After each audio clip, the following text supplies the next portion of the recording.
and lamentation. I'm joined in the studio by Mr. Nick Ospert. Hello, sir. Hello, how's it going? How are you? I'm good, thank you. Oh, fantastic. And we're joined live via the airwaves, Mr. Thomas Layton. Can Can you hear us, Tom? Hello? Can you hear us, Tom? I can hear you. Hey. Oh. Do you want me to move a little bit to the side because I'm? No, you're in shot. You're smashing it. You look fantastic. Well, at least now we've just demonstrated that you can actually hear me and you're just pissing about, so that's good.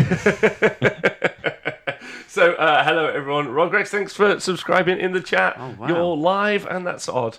And Robbie goes call. Scrivo, Oh no, he's got me months. by a month. Oh, no. what the hell? He's ruined me. Exactly. All right, never mind. So, hello everyone. If you listen to the podcast, thank you very much for listening to the podcast. I promise now to have them up to date every single time. I need to apologise to both the Honest Wargamer crew, Tom and Nick. Apologies to both of you. And also to everyone who's listening. There currently have just been 5 podcasts that have gone up today. So Really? it's just because... A glutton of podcasts. It's just because I had the PSDs on one computer and the audio files on another computer. And you would think that that would be easy to cross together considering all the live coverage and shit that we're able to do. But that just does not make my Auti brain work the way that I want it to. So apologies to everyone. It's okay. We've all got OT brains. Yeah, we do all have Auti brains. But podcast listeners, love you loads. Thanks for joining us. And as always, thank you to everyone on Patreon and Twitch. Everyone on Twitch who subscribes, everyone on Patreon who supports the show. You guys are magnificent. You got big BDE. Right, can I just tell you, 40k this week, what the hell is happening? Everything is happening. All of the stuff. We've got a huge news section. Then we're going to talk about a tournament at the LGT that happened at the weekend and Tom was a part of. And then Nick has got himself a rundown that he's going to introduce to all you guys. Exciting. So we've got a lot going on today. Yeah, there's a lot happening. Are you excited? I'm excited to hear about the LGT. I'm excited to talk about the news. Yeah? Because, it's just a pimp day of news, realistically. Or a There's pimp week. a lot of cool shit coming out. Loads. But before that, I'd like to ask you, Nick, how are you? How's 40k? I also want to say hello to everyone in the chat. Brian Spirillo, Colonel Cabbage, great seeing you at the weekend. Retisanti, hope you're all well. Are we talking Dreadnoughts? I don't think we're talking Dreadnoughts. We've talked Dreadnoughts. Yeah, we talked a lot about Dreadnoughts last week. Yeah. And I'm sure we'll talk more about Dreadnoughts in the future. Because they're the coolest. Yeah. Yeah. Nick, how have you been? Yeah, good. I played one game of 40k in the last week. It wasn't a particularly... great game just because it was over quite quickly. Did you get smashed? No, it was the other way around. Well, This guy can't even hold off for new players. What a whacker! Well, we were playing a practice game for the team tournament that we're going to. So we were tournament mode was engaged.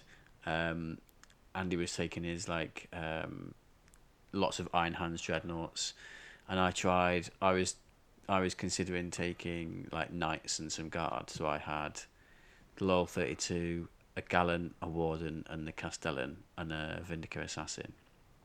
The game didn't last particularly long. Andy got pretty unlucky in his first turn, but then I just shot most of his stuff off the board. But after the game, I decided that I'm not going to take that style knight list. It was quite boring, to be honest. what, boring to play? It was boring to play, yeah.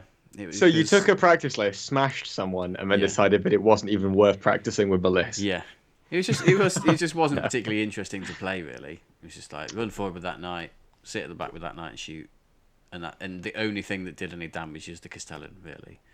So it's just a little bit boring. I mean, it's a classic. 40k army at this stage, isn't it?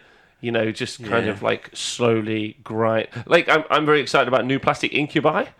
Yeah, I saw, we'll talk about that in a bit, but I was looking at them, everyone was like, Incubi, surely to be in everyone's army. I'm like, no, I don't think you understand how Toughness 3 troops deal with the world, and they don't. They die to... Just avoid it. They just avoid it. Just avoid it in the list writing section. Yeah, Toughness 3 troops, unless you could take thousands, well, not thousands, but plenty, generally not seen outside of CP farms, generally. Or Eldar. Yeah, yes. With a -2 to hit. Yeah. But, so that's a bonus. So bless them. Bless their little hearts. But Knights, tough to say, no issues.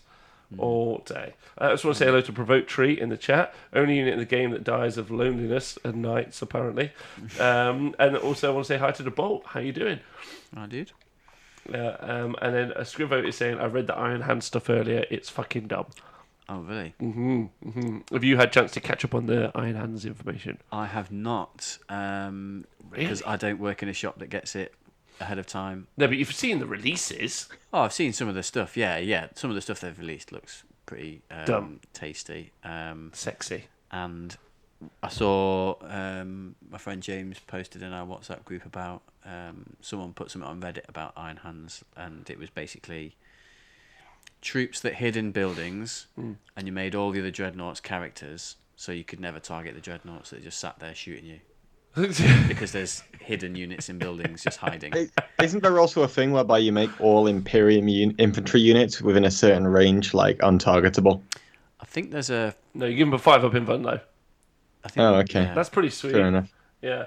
Right. Sergeant Rolf in the chat. Morning, Bucket Ninja. Archeon says it's awesome. They're going to be great. They are. I've actually got a Space Marine army that is solid green, which I think is the colour of the Iron Hands. Is that correct? It could be. Yeah. The colour green? A lump of purest green. As a long-term Iron Hands player, I think I'd be a little bit offended by you just suddenly switching to Iron Hands just because they're good. I think that'd be a bit out of order, Rob.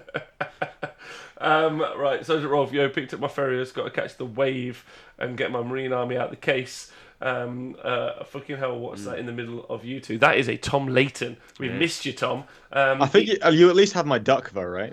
I have your duck in the studio. Excellent. There you go. You can replace me with a duck if my camera ever conks out. Disco duck. One duck. Have you got it? A safety duck right there. Yeah. If you can't see the internet, but that's just in I case can you ever see. fall in Yeah, water? there it is. There he is. Look at that. Right. Hi, Pokey John. Red Santy Solid Green can it be the Sons of Medusa or Iron Hand successor? That's why I have actually painted up my entire Primaris army a gorgeous lead belcher colour. Yeah. Some would say off lead belcher. I would say pure lead belcher. It's just different flavours. No washes. Yeah, well, no, it's got some, but I'm still working on it. But effectively, I've gone for a Nikos style, which is Nikoses are all kind of like a bronzy metal. Yeah, like brass with red shoulder pads. Yeah, and mine are going to be all silver, and then they will be the successor chapter to insert any chapter that I wish. Whatever the fuck I want, Marines. whatever the best rules are.com are going to be my army. They were slightly... there we go. You can give them a 5+ invuln and a 2+ bubble, heal 7 wounds a turn to a vehicle. Only 7, though. So is that all? And evening, Chris Frostring. Great seeing you at the weekend. Tom, how's 40k been for you and what you've been up to? Not much. I've not been painting anything since I got back from the LGT. I wrote my list for Blood and Glory, which I wrote it at 1750, and then I realised it was 2k because Liam added me on Twitter, and I was like, I get an extra 250 points to spend. That's kind of ruined my list. So ruined your list with an extra 250 points. I tell you what, yeah. I've missed having all three of you here. It's been great. This is really cool. Sorry. Don't worry about it. Okay, so you're going to go to Blood and Glory and play 40k there? Yeah, I'm going to go Blood and Glory, play 40k there. I've got my trios list sorted for the Northern Warlord team trios, which should be fun. Yeah, I was pretty much just blasting it last week to get to London GT. Sorry? What are you taking to Blood and Glory? Eldar. Are you going back for the Best Painted Award? Of course. Well, I've already got a display board done for it, right? So I might as well just use that. So I just want to say thank you to Datcom for subscribing for 20 months in a row. I want to say hi to Ruskies. Also, Witch King, what the hell in the chat? Great to see you, Witch King. How the devil are you all? Archean, Iron Daddy +1, heal twice, and a spell, so 11 technically. Archean bringing us in the raw facts on the unreleased book ATM. Hot news, Iron Hands players just creeping out the woodwork. Everyone who I've seen is like, I'm an Iron Hands player now, which is shocking. Shocking. As a long-term Iron Hands player. Yeah, as a long time. Tom, you may have missed the show last week, but Nick was talking about how the very first models he ever bought were actually Iron Hands models and painted them as such many moons ago. Yeah. So actually, Nick, I'm furious about people jumping on the Iron Hands bandwagon. Get off my bandwagon. Yeah. Of course, Valrax changed the colour of his name to yellow. Of course he has. With that disgusting bug. So we're going to talk more about you being at the LGT at the weekend in a moment, right? So we'll move on to the news. News. So I've got loads of news. There's been fucking tons of news from 40k, which has been something. I can see Master Valrak in the chat, so he's been able to put up many a picture and go, whoa! I saw him earlier describe a model as hench. He did Swole. Swole. What you got there, Nick? Nick's brought a packed lunch for the show. What's he doing? Wait, seriously? Yeah, yes. What you got in there? What I've got here is a couple of weeks ago for the Hellstorm tournament. Dick Vanderhaast came over. Yeah, he did. Gorgeous man. And he bought me a present. He bought me some cheese. Oh, so you brought some cheese to the studio? Do you want to try some Dick cheese? Yeah. Wait, is this Dutch cheese? Yeah. Is it? Are we doing a Hellstorm food review? How's Dick cheese taste?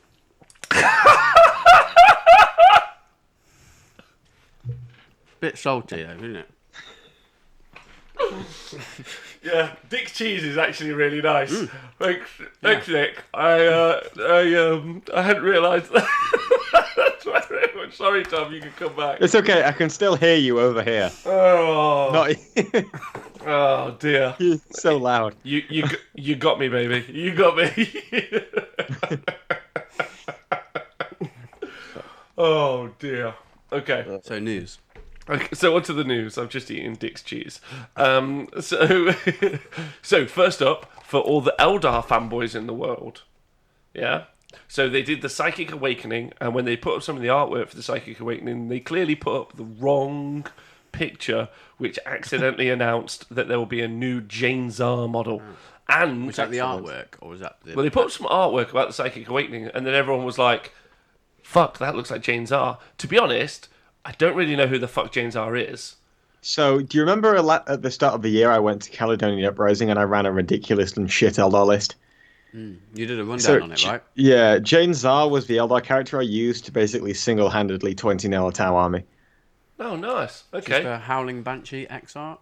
She's the Howling Banshee, she's Phoenix Lord, so she's like the leader of the Howling Banshees, the original Howling Banshee. Ruscles, can I just say thank you so much for donating 669 bits for Eldar and Dick Cheese. Eldar are basically Dick Cheese. They so are like effectively that. exclusive. So I'm really hyped for new Jane Zar, to be honest. Yeah, so because and I really like using that unit. I think it's really fun. and as Scrivo said in the chat, Jane Zar, it actually was the Warhammer art department. So I think in Black Library, great narrative, by the way. Pick yourself up a book sometime soon on absolutely anything. Just who doesn't love books from Black Library? Books specifically, not audiobooks. Okay. Yeah, absolutely brilliant place to work and be a part of. Hashtag no bias. Huh? Hashtag no bias. Hashtag I'm not biased in any way, shape, or form. But they put up a picture, basically. So we found out, and they've said, we're going to see the model on Monday. So they have announced that it's part of the release schedule. So it also looks like, obviously there's, I'll get to that in a minute, but they're releasing the Eliminator kits. They're on pre-order for this weekend, so people can pick them up. But it looks like they're going to pump out a bunch of new codexes, all with character models. Like, obviously, we haven't seen anything beyond the Space Marine book at the minute, but it looks like there's going to be a big Eldar release, effectively, is what we're seeing, because we've seen plastic Howling Banshees. Yes. Yeah. So it looks like it's going to be a fairly large release. Tom, as our resident Eldar player, how do you feel? Good. More Eldar toys. Love it. Yeah? That's about it. Like, we'll wait to see what it is. I hope they don't release new rules for Jane Zara, actually, because I actually really like her. It's just difficult to place her in an Eldar army. She's kind of like the Young Khan, but without the ability to hop around the board. So, I mean, I do like the character, but, I mean, I'd be interested to see what they do with the rules. I don't want it to become broken. I want it to be a kind of niche, hard-to-use unit. Like Howling Banshees are anyway, because they're toughness 3 troops that are expensive. Yes, as a Harlequin player, I will attest to them being the least fun to try to use in the game. Like, I got a toughness 3 troop with an invulnerable save, thankfully, but with 1 wound and will die forever and always. Love it. Always hard. Nick, how do you feel about new Eldar? Because I think you and me are going to feel very differently to how Tom feels. Also, Twitch chat. Let me know. Obviously, if there's a Space Marines are coming out, Space Marines seem really pretty good now. They do. Got more boost in terms of rules. What I hope they don't do is do a similar thing what they did for Marines, because obviously Marines kind of needed a bit of a rules boost. Eldar don't necessarily need it because they've always been good ever since their codex came out. So what I don't want to happen is they make Marines really good, and then they just make Eldar even better again. We need to keep the Eldar keeping up with the Marines. They need to stay on the top tier, and with the Marines, you're scared they might fall down a bit. So you need to give them more rules. I think everyone's happy with them being in the gutter for a while. Marines, Eldar have been the dominant book, and between Eldar, Eldari, and oh god, we die so we do things. Ynnari. They've been the dominant meta choices since book releases. They've been strong since up till this day, as we go on to talk about the LGT at the weekend. And I agree with you, Nick. I like that the Space Marines are gangster. I love the new models. Can't wait to talk about those in a minute. And I also like the variety of Marine armies that we might see. Cough, probably all Iron Hands, but still, it's going to be exciting. So I just don't want Eldar to then just get their book, and it's they them thinking they need to up the power level of Eldar. They could keep them just like they are, and I think, Tom, as an Eldar player, if they keep them just as they are now, do you still think that they would be able to compete in the current environment? Yes, because Planes and Doom are busted. Okay, good. So I do think Planes will take a bit of a hit though, because obviously we saw in the new Marine codexes they changed kind of like the Raven Guard thing to be -1, only affecting infantry in cover. Yeah, so potentially. I think Planes will get the same treatment. I think they'll lose the Elatok -1 and just get the supersonic -1. Hard to they'll still keep that, I think, but they'll just lose the -1 for being Elatok. I still think you've got enough with that though, because the Eldar Planes, they've still got the range, right? They've still got the ability to prepare positions even if they're getting hit first turn. They've still got the inherent -1 and a bunch of wounds and a 6+ feel no pain. But still, it doesn't really matter if they're not as easy to hit if everything's dead already, right? You're pressuring so much of the board anyway, it just means that the flyers rise in the target priority. Yeah, yeah. I would say that it's still a really solid book, and there's loads and loads of options. But obviously, getting everything consolidated into a single book. Sergeant Rolf in the chat said, "Do you think those models will be part of Psychic Awakening, Volume 1, like Vigilus?" Potentially. It could potentially not be anything to do with an Eldar Codex, but I would say a swath of new models points to a Codex. And if we look at the actual releases, Space Marines, Chaos Space Marines just been out, Space Marines reissue, we more than likely, I think, are going to start seeing reissue of old Codexes. I'm really hoping the Mechanicus get an updated Codex. So we'll see what they do. They did Chaos Space Marines and Death Guard, Chaos Space Marines, and Space Marines is the initial wave of the release. So if we get Grey Knights, are also in that early release set, as were Mechanicum, and then Eldar Craftworld Eldar were not far after. No, that, it's they were certainly in the first year of 8th edition, as in the first calendar year. Yeah, well, they were in the first 4 months. There was also Guard as well, so it'd be really interesting. But new models, especially for an Eldar player, very exciting. If you're not an Eldar player, it's time to fear the once. But the Psychic Awakening storyline actually looks really cool as well. Because we're expanding the story, aren't they? They are. I think that might be worth a conversation quickly. But yeah, I have not read the story. Have you read the story? No, but we're okay with 40k is not the story that it once was, right? Especially the Imperium. Someone has to have that conversation. The Imperium for a long time, if someone's not aware, and I'm sure you're all very aware, but just in case, the Imperium was they couldn't create anything new unless they found a template, which is why the Mechanicum would send out crusades and stuff. They would destroy whole sectors to just be able to find a new toaster template. They'd be like, oh, this one's got an automatic We need timer. the new George Foreman grill. Yeah. Go out to Sector 8. Yeah, send off the Foreman biologist. And that was how the Imperium operated, which is why they had this obviously they have a dead cadaver god as well, which they worship, but it's why they had this monastic and almost weird techno arcana about them as a setting, because since the heresy they effectively lost the ability to create anything new, even before the heresy realistically, because it's from the Golden Age. But now the storyline is Cole just will make up some new shit, so that entire storyline is just gone. And it's just, we can make some cool Space Boys. How do you feel? So do you think they're going to have an irrevocable punch to the Eldar? Eldar dying race, fleeing from Sinesh, trapped up in their craft worlds. They've just created a god. So do you think now they're just going to change them to be Space Ninjas? Any thoughts? I can go on that one. I thought they were going to do the Ranadandra, which is like the Eldar Apocalypse. From what I saw, but I'm not sure. Maybe they retcon that. They retconned a bunch of stuff from the previous lore, right? So potentially we see them changing that. I don't know, really. I'm not the guy that you want to talk to about lore. Okay, but Nick, you got any thoughts? I don't know much Twitch about chat. Eldar lore either, but it would be cool if they did something new, brought a new unit out, maybe a new aspect, Plastic Shadow type of Spectres. aspect warrior, Yeah, new version, the ninja aspect. it gives them a much bigger design space, like to put everything in. And I don't overly mind realistically, but it is what really effectively set them apart from kind of like. These are space marine, like these are space soldiers of the future. It's like kind of it's the whole point about relics, right? Like a relic is something they can never recreate. It's like gangster good. Like this is so swish. But now Are they not allowed to reverse engineer things? Is that like are they just banned? No, they from doing can't.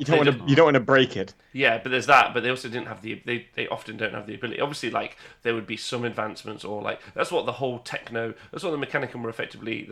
They're effectively the Chinese. Like they would just reverse engineer shit and try to recreate it, but just do it not quite as well, but cheaper. So that's good. Okay, yeah, that's good. That's good. But you don't really want that in the 40k at 31st millennium. You kind of want really robust equipment because it's a scary Did you place. just compare Admech to the Chinese? No, the Admech are the Chinese. Okay. They are. And then the Imperium's America, like neo-fascist state. Like it's exactly. Orcs. What's England? Huh? What's England? Orcs. Orcs, yeah. Yeah. No, they're After Brexit. no, they're Eldar, aren't they? Like living on the laurels of the past. Yeah. Used to have a grand empire. Yeah, Not no, anymore. we don't. Now we're just struggling by. Yeah. I thought the Tau were just neckbeards. Never mind. They will release new, taller, better Eldar since Ruskies. How about being creative and pushing the story forward with actual development to the story to make them capable, just not retconning? That would be. It would be cool if they didn't just retcon it. Like, for instance, the whole idea that they would go out and look for templates. I think they're called STCs. They would try and like. I think that's what they were called. If they could find like a body of them, then they could just be like, oh, we're creating this. But then it doesn't really fit in because at what point in this timeline were they ever actually making Gravis armor, as an example?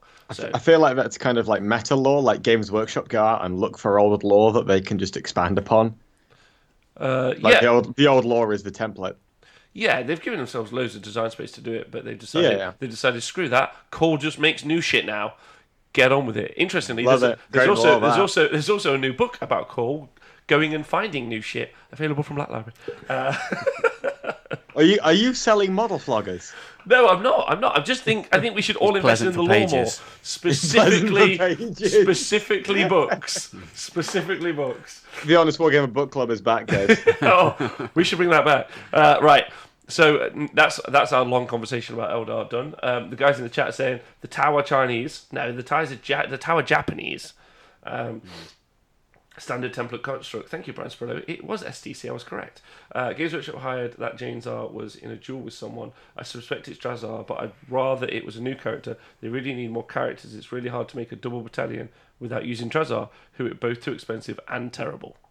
I mean, Eldar do have quite a lot of characters, though, like specifically Craft Worlds. They have the 6 Phoenix Lords and then all of the different characters, and then all of the different characters have bike formats. So Drukhari, I mean, it's difficult to do because you do have a lot of characters, but the characters are kind of shoehorned into certain cults. So you'll have characters for like Kabalites, characters for Homunculus Covenants, characters for Witches. But I think Drazar is pretty much one of the very few that isn't aligned to anything like that because he's Incubi, which is kind of like their own temple. I mean, how hard would it, because it's just a page of rules, right? How hard is it to like, especially with Marines, would it be to like take a model and then just like say he's got not a hand flamer as an example, he's got a power sword, like, and then just write him up, like, you know, effectively look at something like the Dark Eldar kits, take the character models and just say that they've got different weapons and where you could get them available on another kit. You could even sell a model, like a £30 individual box called Drukhari Pirate, and it's basically just one model with tons of customizable bits. Mm-hmm. Because if you're a pirate, you're going to end up with all kinds of just shit from anywhere, right? Yeah, right. Like, but it wouldn't be hard. But yeah, I agree with that statement. There often isn't like a load of special characters for some, or there is loads of special characters in 40k. But it's like these are in the Inquisition. There are 5 of them, and it's like, can I field an army? Well, not really. Kind of, not quite, but sort of. But what about the Galapox infected? Kind of, not really. 3 dudes, whatever. Anyway, I mean, good point, I think, from the chat. While Thank we're you, on, chat. while we're on that though, it's a really nice switch into the Clavex, which is the new Drakari model, which has been memed to death in things like canoes and tight ropes. He has. The Clavex, who is a plastic incubi. So there's going to be plastic incubi coming out as well. Excited? I believe the Clavex is the like the squad leader, just like they showed off the Howling Banshee Exarch. That's also the squad leader. So I'd imagine this just means that there's a kit coming, which is going to be Incubi versus Howling Banshees, and then it's the Jonesar versus Drazhar thing. Yeah, so they're probably a box set. Maybe that's what Psychic Awakening is. It's going to be Dark Eldar versus Craft World Eldar. Have to say that model does look good. He looks gangster. He does. I really like the Incubi models, so plastic kit would be pretty cool. He's pretty Darth Maul-y as well, and I wonder if you can cut those swords in half and then just use him as like a double blade kind of dude. Pardon me?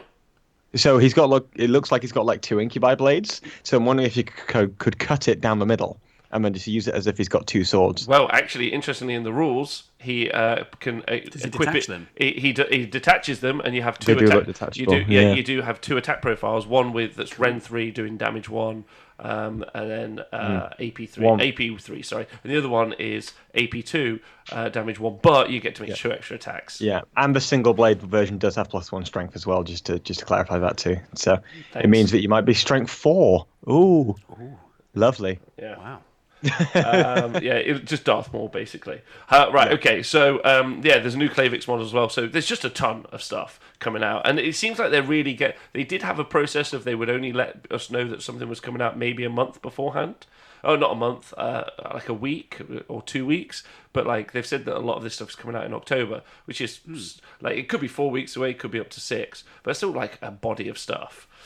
On pre-order this week is obviously Ferios and Shrike with their upgrade kicks and some eliminators. So anyone picking up Ferios? Is he the Iron Hands? He's the Iron Hands character. I'm surprised he's not sold out online right Although now. I might try and make my own.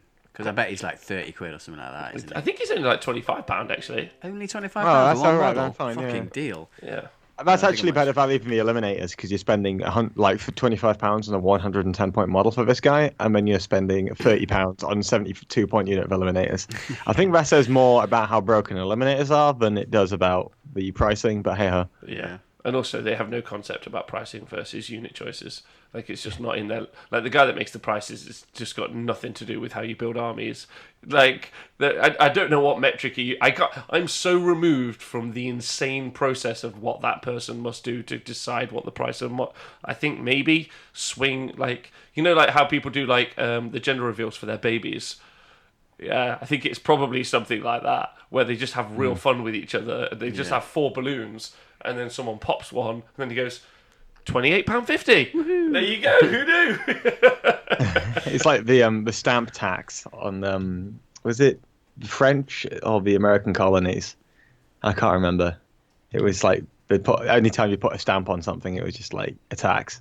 So you just stamp all the shit. I don't know. I don't remember. Stamps. Whatever. Don't know. Not up to not up to date on my colonial history. I'll get caught No. up. Thanks, Tom. Right. So they've also, and this is kind of the big news, I guess. They've showed us 2 new models. They showed us yesterday. I'll start with the worst one, Tor Garadon. He's an Imperial Fist captain. Previously a sergeant of the 2nd Company. Okay. But then after the 3rd Company got destroyed, he actually stayed on board the Phalanx, which is the Imperial Fist's big ship, and then rebuilt the 3rd Company from the ground up.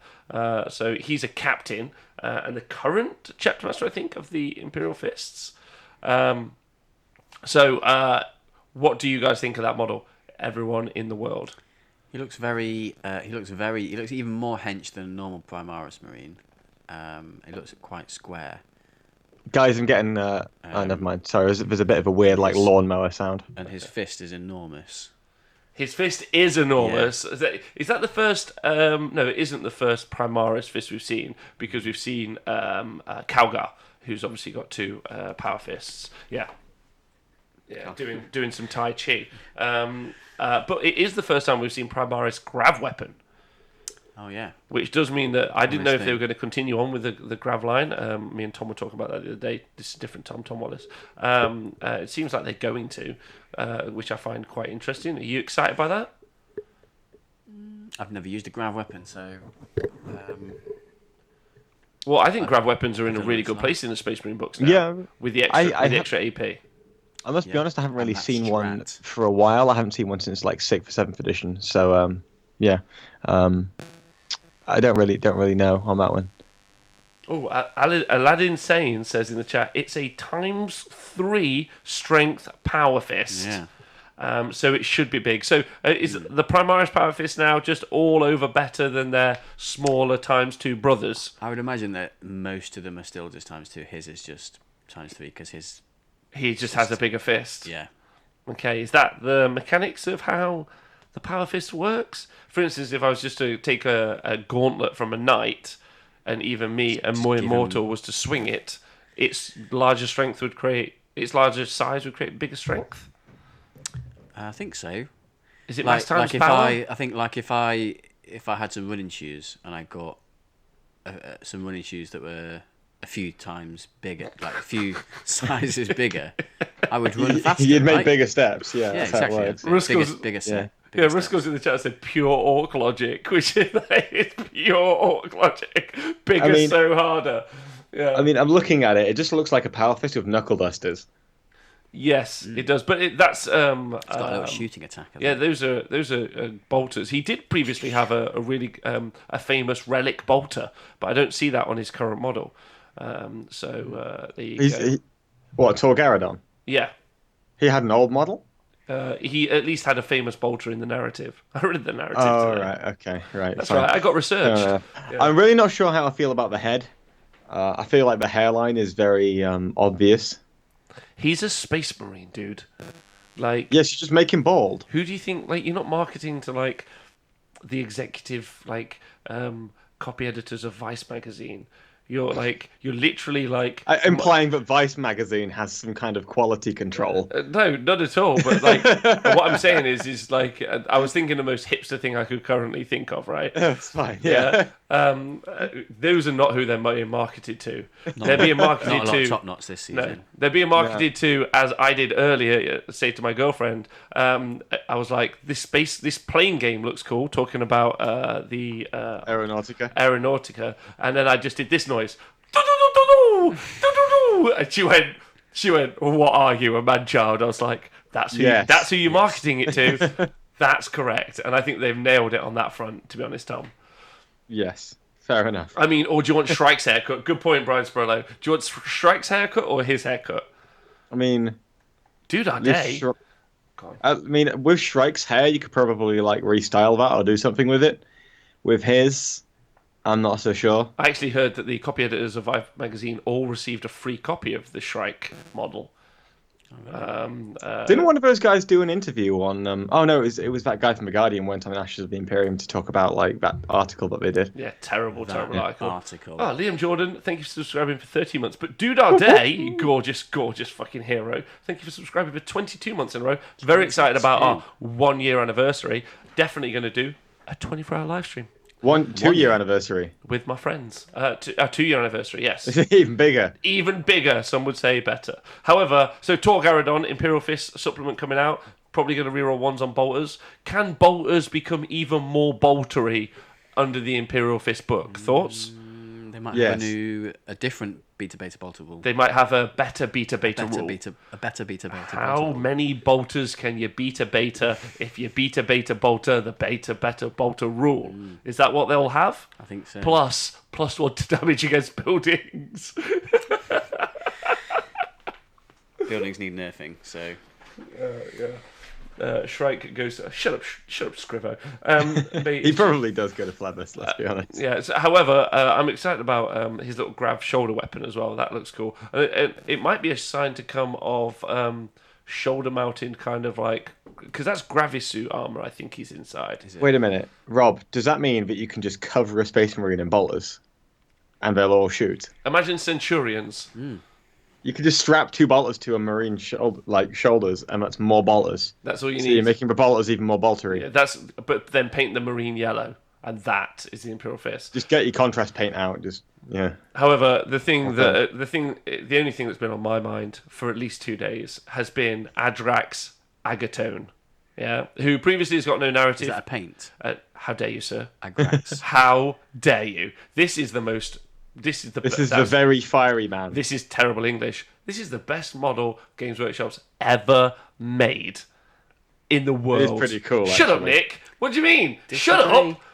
Disagree. Why? It's the old Gretchen from the, I don't know what edition it was. It doesn't look anything like that Gretchen. He looks incredible. Okay, so here's the thing. I reckon the paint job is really doing a number on this guy, because that paint job is actually insane with the glowing green. But it's still a really cool model, and I'd like to see it in the flesh so I can judge for myself. You know what I mean?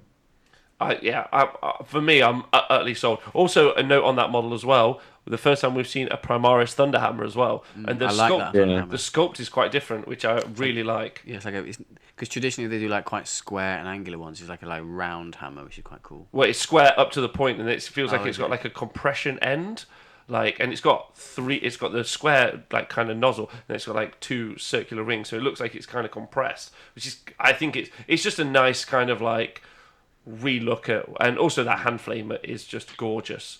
So I'm not 100% sold on the brazier on the top. Like, at what point in the battle does he go, Chop it off. hold on, I just need to fill up my brazier, and then He doesn't. He just walks around as like the Olympic flame. this is awkward. Like, just trying to put more coals in it on top, and then but He'll have a servo skull for that. Huh? He'll have a servo skull for that. I guess so, or just a small some surf. peasant.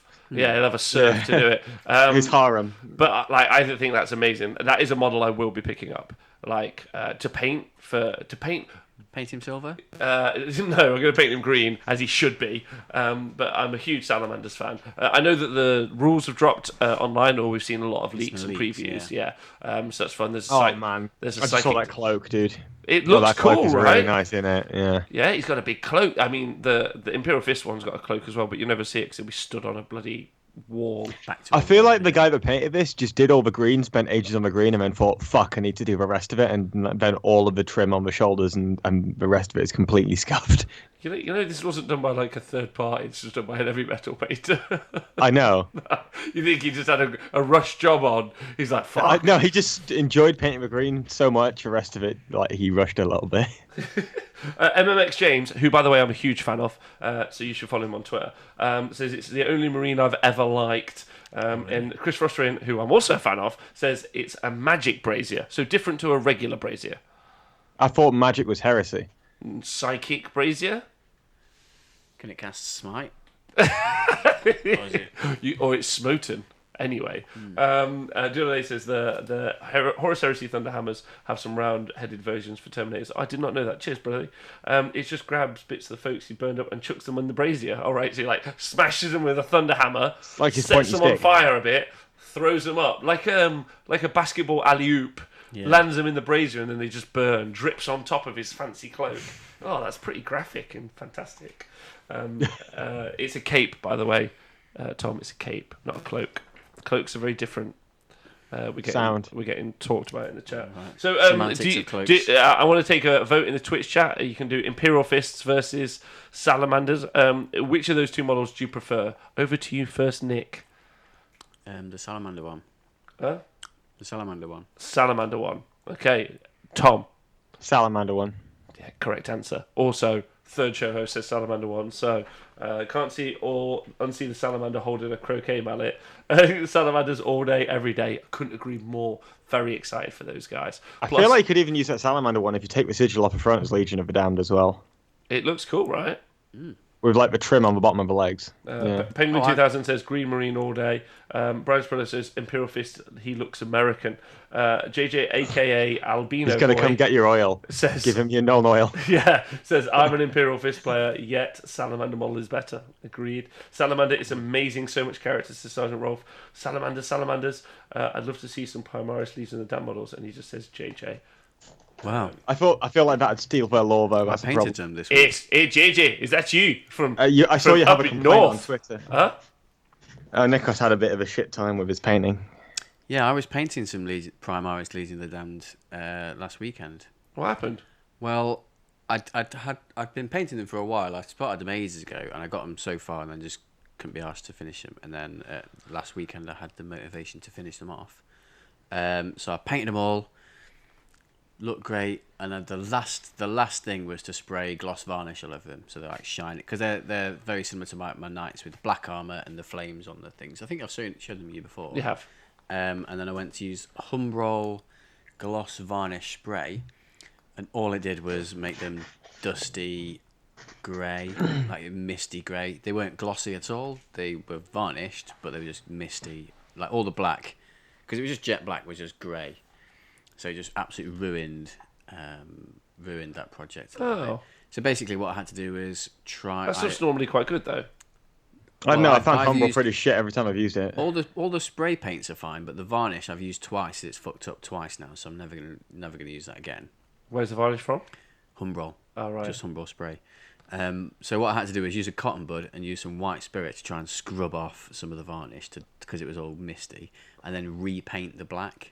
Oh. And then gloss it again manually with a brush from a pot. Wow. So it turned out okay, but it would have looked much nicer. I've only ever used Army Painter gloss, and I've never had a single issue like matte varnish from Army Painter. But that's not a recommendation. That's just something I've personally used and has been fine. Yeah. So no tips or tricks there. Sorry about that, bro. It was a bit devastating because they looked really nice before that, and that's like the final touch. Make them We glossy. could see him on Twitter though, right? They did look really, really cool. Yeah. So. And then Arcane says, I've never varnished. I've never heard good things, to be honest. I've also never really heard good things. I never really varnished stuff, but I just used the can because I needed to gloss varnish 10 models, and it's just quicker to spray it on rather than paint it on. Apparently, olive oil clears up the frosting on varnish, but never tried it though. No, I've never tried it either. Interesting. And if Someone not, said Lamian Medium does it as well. that's just people just trying to sell more Lamia medium.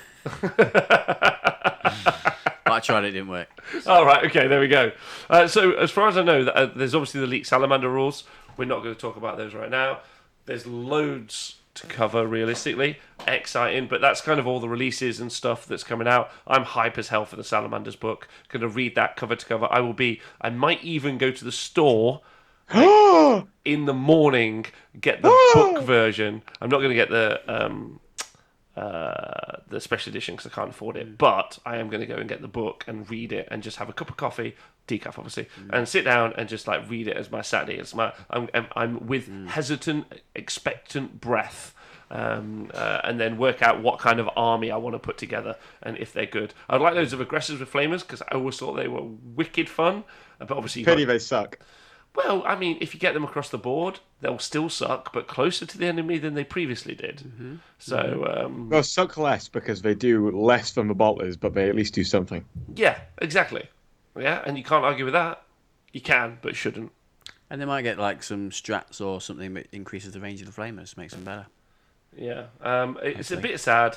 It's a bit sad. It might not be the best army in the world, but I still think Space Marines are already in a really good place. So where Space Marines are, so they might not be as good as Iron Hands, for instance, or Ultramarines as we've seen, but or even White Scars, but they might still be playable, which would be quite nice. And if they are, that's fun because they've been my favourite Legion for a long time. That's right, Legions, not chapters. Hashtag 30k. All right, so if anyone's not got anything else about news that they want to talk about, I don't think so. Good. Then let's go on to the other news. So tournaments This is where we're going to talk to Tom a lot. The LGT 2019 this weekend was at a hurricane relief shelter in Lower England. Edmonton, North London, yeah. Yeah. It looked like we were prepping straight for Brexit inside Probably was the a trial hall. run. It probably was a trial run, realistically. practice, definitely, But there was an Age of Sigmar event, which obviously the Honest Wargamer covered. You can go check that out. There was also a 40k event and a 40k Invitational, which Tom attended both of. So we're going to talk to him a lot about that. And also you can go and watch back all the coverage from the Hellstorm Wargaming guys who went and did some coverage. Because we took Mikey down to do the LCO beginning of the year, so Mikey's taken that system, replicated it, added some nice little features, and then gone and done the coverage this weekend, which was great. So I haven't had the chance to watch it back myself. Have you had a chance to watch it? I watched quite a bit on the Friday, and I watched some of it on the Saturday. I think, it was good fun. Okay, good. Yeah, sweet. You should go check it out if you get the opportunity to. Also, if you get the opportunity to subscribe to their YouTube channel, I think if Mikey doesn't get to his 10,000 subscriber sometime soon, he may actually have an aneurysm. So please, he will take to the streets. Huh? He will take. He will take to the streets, but they're the streets of Sheffield, so they're pretty empty, sparse, and full of people who don't have YouTube channels or internet. No, not really, because me and Mikey go outside. Okay, well, but that's two in a city. Yeah, it's like 500,000 people. That's a decent representation. Yeah. So Chris Ross in the chat says there were so many awesome and interesting games this weekend. Tom's Invitational was insane to watch for starters. But yes, so Tom, you were at the event. How did you get invited? So I can go from the very start of this because I was at they were talking about the Invitational and people getting people to apply for it quite early on. And I was talking to James McKenzie at Warhammer. I thought World. it was an Invitational. Yeah, well, it was, but here's the thing. So I was speaking to James, and he was like, "Oh, well, Zach sent out an email, and if you were in the top 16 of the previous year, you got a free invite." And obviously, I was third. So I checked my spam folder, and it was in there. So my exclusive Invitational offer was in my spam folder, and then other people started applying for it, and we ended up with 32 players. So before the event, we were all asked to submit a bunch of information, so a bunch of like key facts, a picture of us, and I did one gesturing to my genitals, and a Smack Talk 30-second video, but they'd been using a video, and I thought, well, that's pretty cringe, but if everyone else is doing it, I might as well do it as well. Yeah. And Mikey then edited them all into a video. And when I say all, I mean all. There are about 8 videos that got submitted. And the other... 8 out of 32. Yeah, the other, 24 people decided to fuck it. So this actually this kind of bit me in the ass a little bit because I went straight ham on, YouTubers and Americans. Yeah. So they put me up against... easy targets, really. Yeah, exactly. Very, very easy. Yeah. So the way this Invitational was meant to work, it was meant to be a public seeding process, and it was meant to be a public vote. So I was getting ready to just completely lambast all of the. Dude, thank you for donating 100 bits for making good old Tom. What do you mean getting duffed up? You didn't watch that fucking game. Okay. Spoilers. It was fine. So. It was fine. And that didn't really happen. I think Zach just went around and just put together the most spicy matchups possible. So he put Simon Pridis and Patrick Sanfilippo together, which was fucking glorious. What was the... So can you let everyone know about the preceding drama and then the eventual fallout of said drama? They played at Warhammer World and almost had a fight. They basically just accused each other of cheating. Then Simon won the event and Patrick went online and just carried on. It was just a mess. So I think Zach decided those two were going to play because that would be funny. About as devastating as the attack on Area 51, that fight, I assume. Hey, mate, Area 51 attack is tomorrow. Don't tell everyone. I'm going. That's where I'm going tomorrow. Yeah, it's legit the 20th of the 9th. I'm not even joking. So that was very bloody funny. MMX James was going to submit a... Gorgeous man, by the way. I believe he was going to submit a diss track, but they wouldn't allow it, which is very disappointing. And the result was that I was one of the very few videos that actually had any smack talk in. So we had Stephen Box, who just said some things about Manny. We had a man stroking a toaster. We had Boris plugging his cafe. And we had Ace Face, Mother of Dragons, Breaker of Chains, just declaring himself Mother of Dragons and Breaker of Chains, really. So the result was that I was really the only one smack talking. So they put me against the perceived best player that they could find in Nick. That was kind of fun because I've not actually played Nick before. But he's a good guy. Can we talk about the fact that Nick came off? So he played you. No, he played you in the morning of the Friday. Yeah, so he played around. Sorry, one. apologies. Yeah. We'll talk about the spicy drama later. You carry on.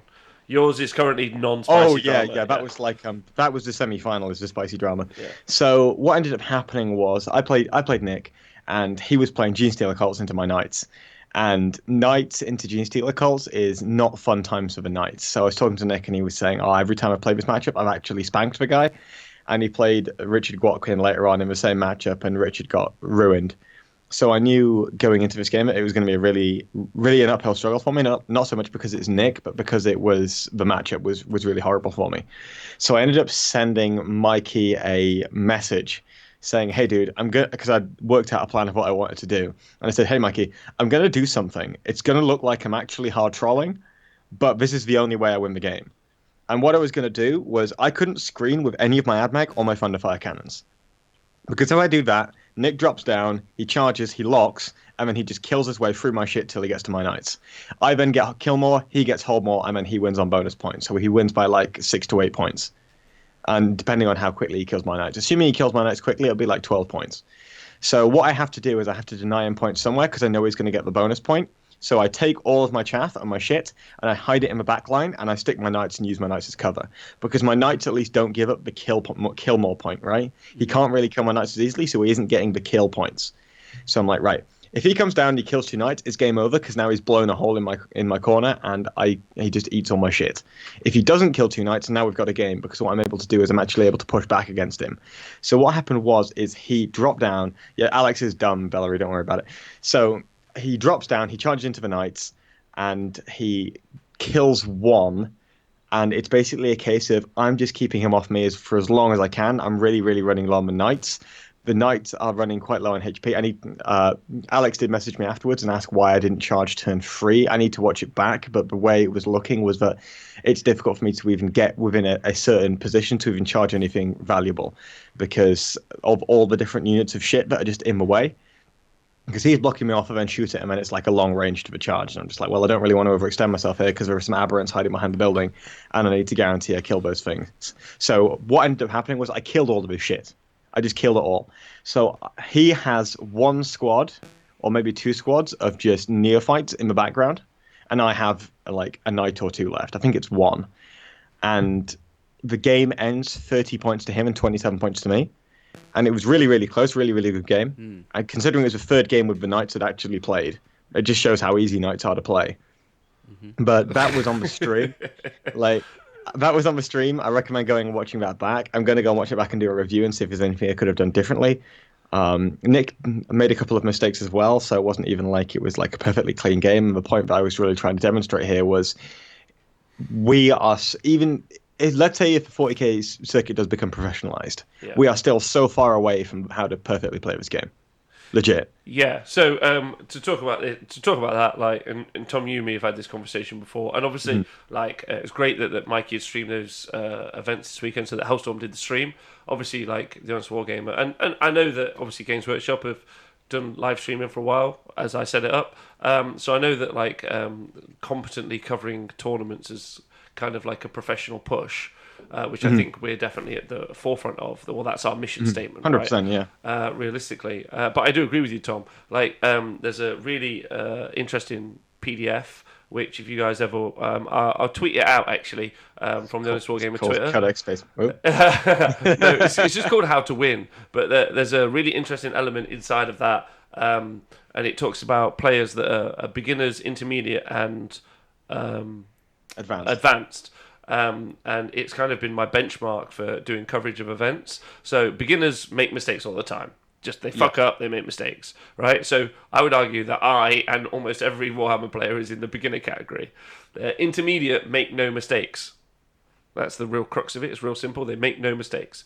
And then advanced force their opponent to make mistakes. They create solutions. No, they just force their opponent to make mistakes. Because in an environment where there are 2 intermediate players who don't make mistakes, Your job then is to force your opponent to make mistakes, which you could even reference as being just like suboptimal choices, right? For instance, in your game against Nick, what you did was you gave him the suboptimal choice of having to attack your knights and not just feeding him something really simple for him to kill to give up kill more. I think in Warhammer, it's hard sometimes to say that was a mistake, because sometimes you might take a risk and the dice just don't go your way, or the dice fuck up. It's different to like chess, because it's black and white in chess. Yeah. My knight does this and takes your thing. There's no my knight does this and a 4+, I kill your rook or whatever. Yeah. So I think in Warhammer you can make a play and it ends up being a mistake just because the dice screw you over. Well, it's really interesting actually, because I was talking to one of my friends about Age of Sigmar, Jacob Berry from the Age of Sigmar podcast, and we were talking about a lot of people want dice cams when you do live coverage, right? But like, I don't believe in them right now. We don't have the kind of technical speed to do it right now. Eventually, maybe there could be some way, but currently the way we do it is retroactively, and that's because while you're right, like a 4+ kills the knight is you can put down dice rolls that were pivotal. Like when you look back at a game and think, actually that dice roll cost someone the game, not the play. It's when you look down and go, the play was the mistake, not whether or not you could capitalize on it. Surfer Dibs, thank you so much for subscribing. You can for 18 months, 16 months as well, you gorgeous person. So yeah, I think you can definitely look at a play and go, okay, that's a smart move, and and you can also look at risky plays. And that's where you get these crazy wins. If you look at like League of Legends banned picks, if you've ever watched those, there are some particularly famous ones. I spent a long time last night watching. There's a guy called Faker who's pretty famous. Yeah. And in one tournament, basically for 2 years, he just fucking sucked with this champ. And then one tournament just started to dominate and just kick ass with this champ all the time, called Azir. And that used to be so bad that they had like a substitute specifically to play Azir. Yeah, so he literally had someone else to play for him, like in those tournaments. But this is what's really interesting, like when he eventually did like pick those, it was like boom, boom, So we get into that stage where sometimes there'll be risky picks and or risky plays, they won't play out. But I think we see a lot of fundamental just mistake plays currently. For instance, if we look at some of the games we've streamed for 40k, just Jane deciding to bring Necrons to that tournament would be a good. Well, that was an example of a risky pick that didn't work out. I can give an example from each player from this game. Yeah. So I forgot he had Twisted Helix. So what I did was I got a knight back up and then he double fought afterwards, because they both happen at the end of the phase. So he decides that I get back up first, right? And then for him, what ended up happening was he decided to charge a bunch of Gene Stealer dudes into my knight, knowing I had a heavy flamer, and then they all died. So he had to charge something else. Okay, yeah. So it's just like two basic mistakes. But, Yeah, okay, but I think so. But I do agree with you, Nick. Like chess is more like binary, right? Like the mistake is made in the actual movement, and we have that. We have the movement, but it's why the drama of the dice is so exciting. Like, and why I think it's people watch chess professionally, but I think Warhammer is a far more engaging sport because the dice had the drama of I decide I'm going to do a thing, but am I actually going to get to do the thing? Which is one of the reasons I probably play, to be honest. Yeah, I mean, I was hoping I'd be able to shoot all this shit off a board by turn 4 and then win by like 1 or 2 points on ITC. But I mean, it's just a case of being unfamiliar with it. That's like the first ITC game I've played since Hellstorm, and the 5 Hellstorm games were the only ITC games I've played this year. So that was my 6th ITC game event, and I was trying to work out how many points I could score. I'll need to watch it back because obviously a few people are saying I should have charged turn 3. I found it's very, very easy to notice your mistakes when you're watching on a top down compared to when you're actually playing. And even then, I'm not sure it was a mistake, because thinking about it, if I go in, I'm still getting blocked off. It's still a long charge, and then I'm still going to get eaten potentially. I mean, maybe you go for broke anyway, but I don't even know if I'll even have the opportunity to go for broke, so I'll have to go and watch it. So, I guess it's one of those things where I'll see with that one. Do you want to do the invitational drama now from a semi-final? I would. I'd like to just talk about quickly the top down again, very, very interestingly, because I saw Innes Wilson, who's normally in the chat, but a really nice guy. He had a really interesting thread on Twitter actually talking about the top-down view, and he was just like, watching your games back on top-down is so much more. He was absolutely bang on. Yeah, yeah. He's like they're monumentally different, and how they affect your games. Because this weekend, I'll talk about that later. But this weekend, what we did at Age of Sigmar, when we covered the Age of Sigmar event, we actually recorded one player's games the whole way through. So every round we record them through, and in the future when we go and do live coverage, that's one of the services we're going to offer and provide, which is to cover someone's entire game start to finish, or tournament start to finish, and record every one of their games, and then do talkbacks. So like Tom's going to go look at his game and do like a talkback and an overlay of it. Eventually that's what we're going to offer as a service, because we've got the capacity and the facility to do so, because the change up that you have when you look at games in that way is huge. Like, it just impacts your game. Like, impacts your place. Like, you'll learn to play better later, I think. Yeah. And I think it's also great streaming it because people see those games played well. I think someone in the chat was saying someone copied your deployment later on, actually, at the tournament. Yeah. Having seen it. So, yeah. The drama in the evening. Do you want to tell people about it? So it was Nick Nanavati versus Josh Dare from the semi-finals. And Josh is really trying to reinvent himself as a player, because he had a bit of a reputation, and so he's been working very, very hard on this. And I was hearing him talking to the guys, even off camera. I was like, yeah, I'm really, really trying to reinvent myself.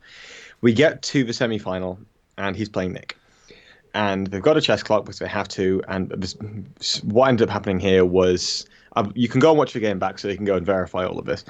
I believe Josh ran out of time on his chess clock, and then Nick had about 20 minutes or so left on his clock. Nick needed to just stand on the objectives, and the venue kicked the players out. So they had to count up at the end of turn 5. And the result at the end of turn 5 was 26 points to 25 to Josh. And obviously, if the game had gone one more turn, Nick would have won the game. So if you're Josh in this situation, what would you guys do? I'd concede. Right. I would just say, well, if I've got no time left on my clock and all my opponent has to just, if it takes literally 1 second for my opponent to take their 6th turn where they just stand there and score points, then I think I would do that. Yeah. So what's ended up happening as well? Can we talk about, because I don't think that's the whole story realistically. I think the whole story is actually the Invitational was round 1 when you played, so 9 o'clock, maybe 10, 9:30. Yeah. I said loads of times then. Then a lunch. It was 10 o'clock. 10 o'clock. Then a lunch break, and then the players, eventually Nick and Josh, then had to play for 9 hours straight. Yeah, with no breaks, no food. Yeah, that's the LGT. But we did get food, to be fair. Okay, what, during lunch? Yeah. But not for the next 9 hours. No. Right. So then they had to play for 9 hours straight.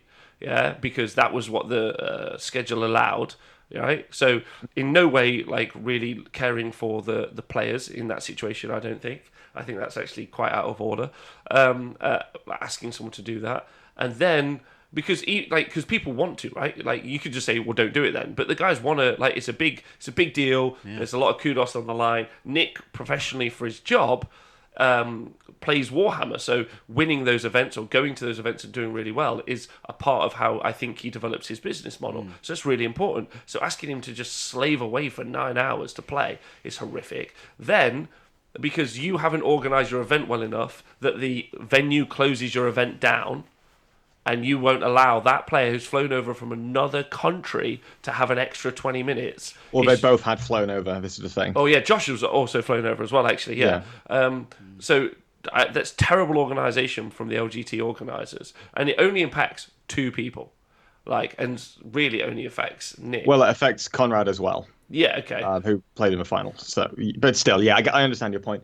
It's not down to should Josh I think realistically should just go, yeah, cool, the game's yours. Like, that's lame that we haven't got to finish it out, realistically. But at the same time, that man's just been playing for 9 hours, almost trying to win something. The other guy, the TO, it's the TO's responsibility. Like, absolutely. Why couldn't they have just gone, 20 minutes, cool, we'll do it at 9 o'clock in the morning tomorrow? I know, I think someone made a point that I saw that last year they had a similar issue where they didn't finish the game in time. Yeah. So what they did was they came back the next morning in the and morning. finished it then. So why didn't they just do that? No idea. Who knows? Okay. So I actually whatever. I don't think the issue for me is that I think the issue for the players is not the players. I think that's a scapegoat. I think the real issue is again terrible organisation from the LGT and like making people play in an unfair environment, which they're gonna play in. Like so. Yeah. So a couple of things there. So Josh said on the 40k Stat Center that he's stopping going to big tournaments now. But just to Why? clarify, I believe because he was glad that his last game 40k was a clean game or something, and he wants to try out iOS. Just following on from that, I believe Josh has quote unquote retired from 40k a number of times. So I don't think that's the last we'll see of him. Okay. Also, just a big shout out to MMX James, and I saw him actually at the event because in round 2 he made a rules mistake, and when he discovered he made a rules mistake, he conceded the game. Who, Josh? Even though, no, James in the chat. MMX James. Mad kudos to James. Mad kudos to you, which is why I've been calling him a babe all the while. Yeah, He is a babe. that's how we play Warhammer, ladies and gentlemen. You fuck up, that makes you a beginner. Yeah, you should concede right there and then. Shouldn't be a beginner going to a tournament. He plays hard, but he plays fair. Yeah. That's a wicked shout. That's fucking really good. What an angel. Yeah, definitely need to give him that because that was a really. I can't imagine that was an easy thing to do. Does he need to go on the nominee list for the Honest Wargamer awards? Yeah, he can. He can go. The Babe Awards. Yeah, he's now on the. Yeah, he's on the shortlist. Congratulations, you're on the. He's shortlist. the only guy on the shortlist. So, no, there's two. Also, Darren Watson from the Agency. I forgot Darren Watson. And Battlescribe. Oh, and also the guys that made Battlescribe. Yeah. I think they're clearly in with a fucking. I'm not going to say they're winning it every year, but Winner of the Battlescribe Award. Battlescribe. So that's. I'm interested to see what the guys in the Twitch chat say because it's a big deal, right? Liam Jordan says TO should have made that decision for them, and as the TO for 40k and Blood and Glory, like that's where he's talking from. It's also a bad position, says MX James, for Josh to be in. He shouldn't have to make that decision. I also think that's true because you're asking him to make that decision like after 9 hours of play in the final moments. I don't know the guy, yeah. I'm not trying to advocate for him, and I know he's had a checkered past. But what you are asking someone to do is make a snap decision on something he's been trying to win for 3 hours off the back of having to try and win for 9 hours. I just think it's shitty organisation, like realistically, and I'm not a fan. And I think, I also think making players play that long. Like, if you can't fit it in to your schedule, don't make people do it. Yeah. Maybe it could have just been 16 players invitational. Yeah. I think 16 players would have been fine for the invitational. Manage it. Yeah.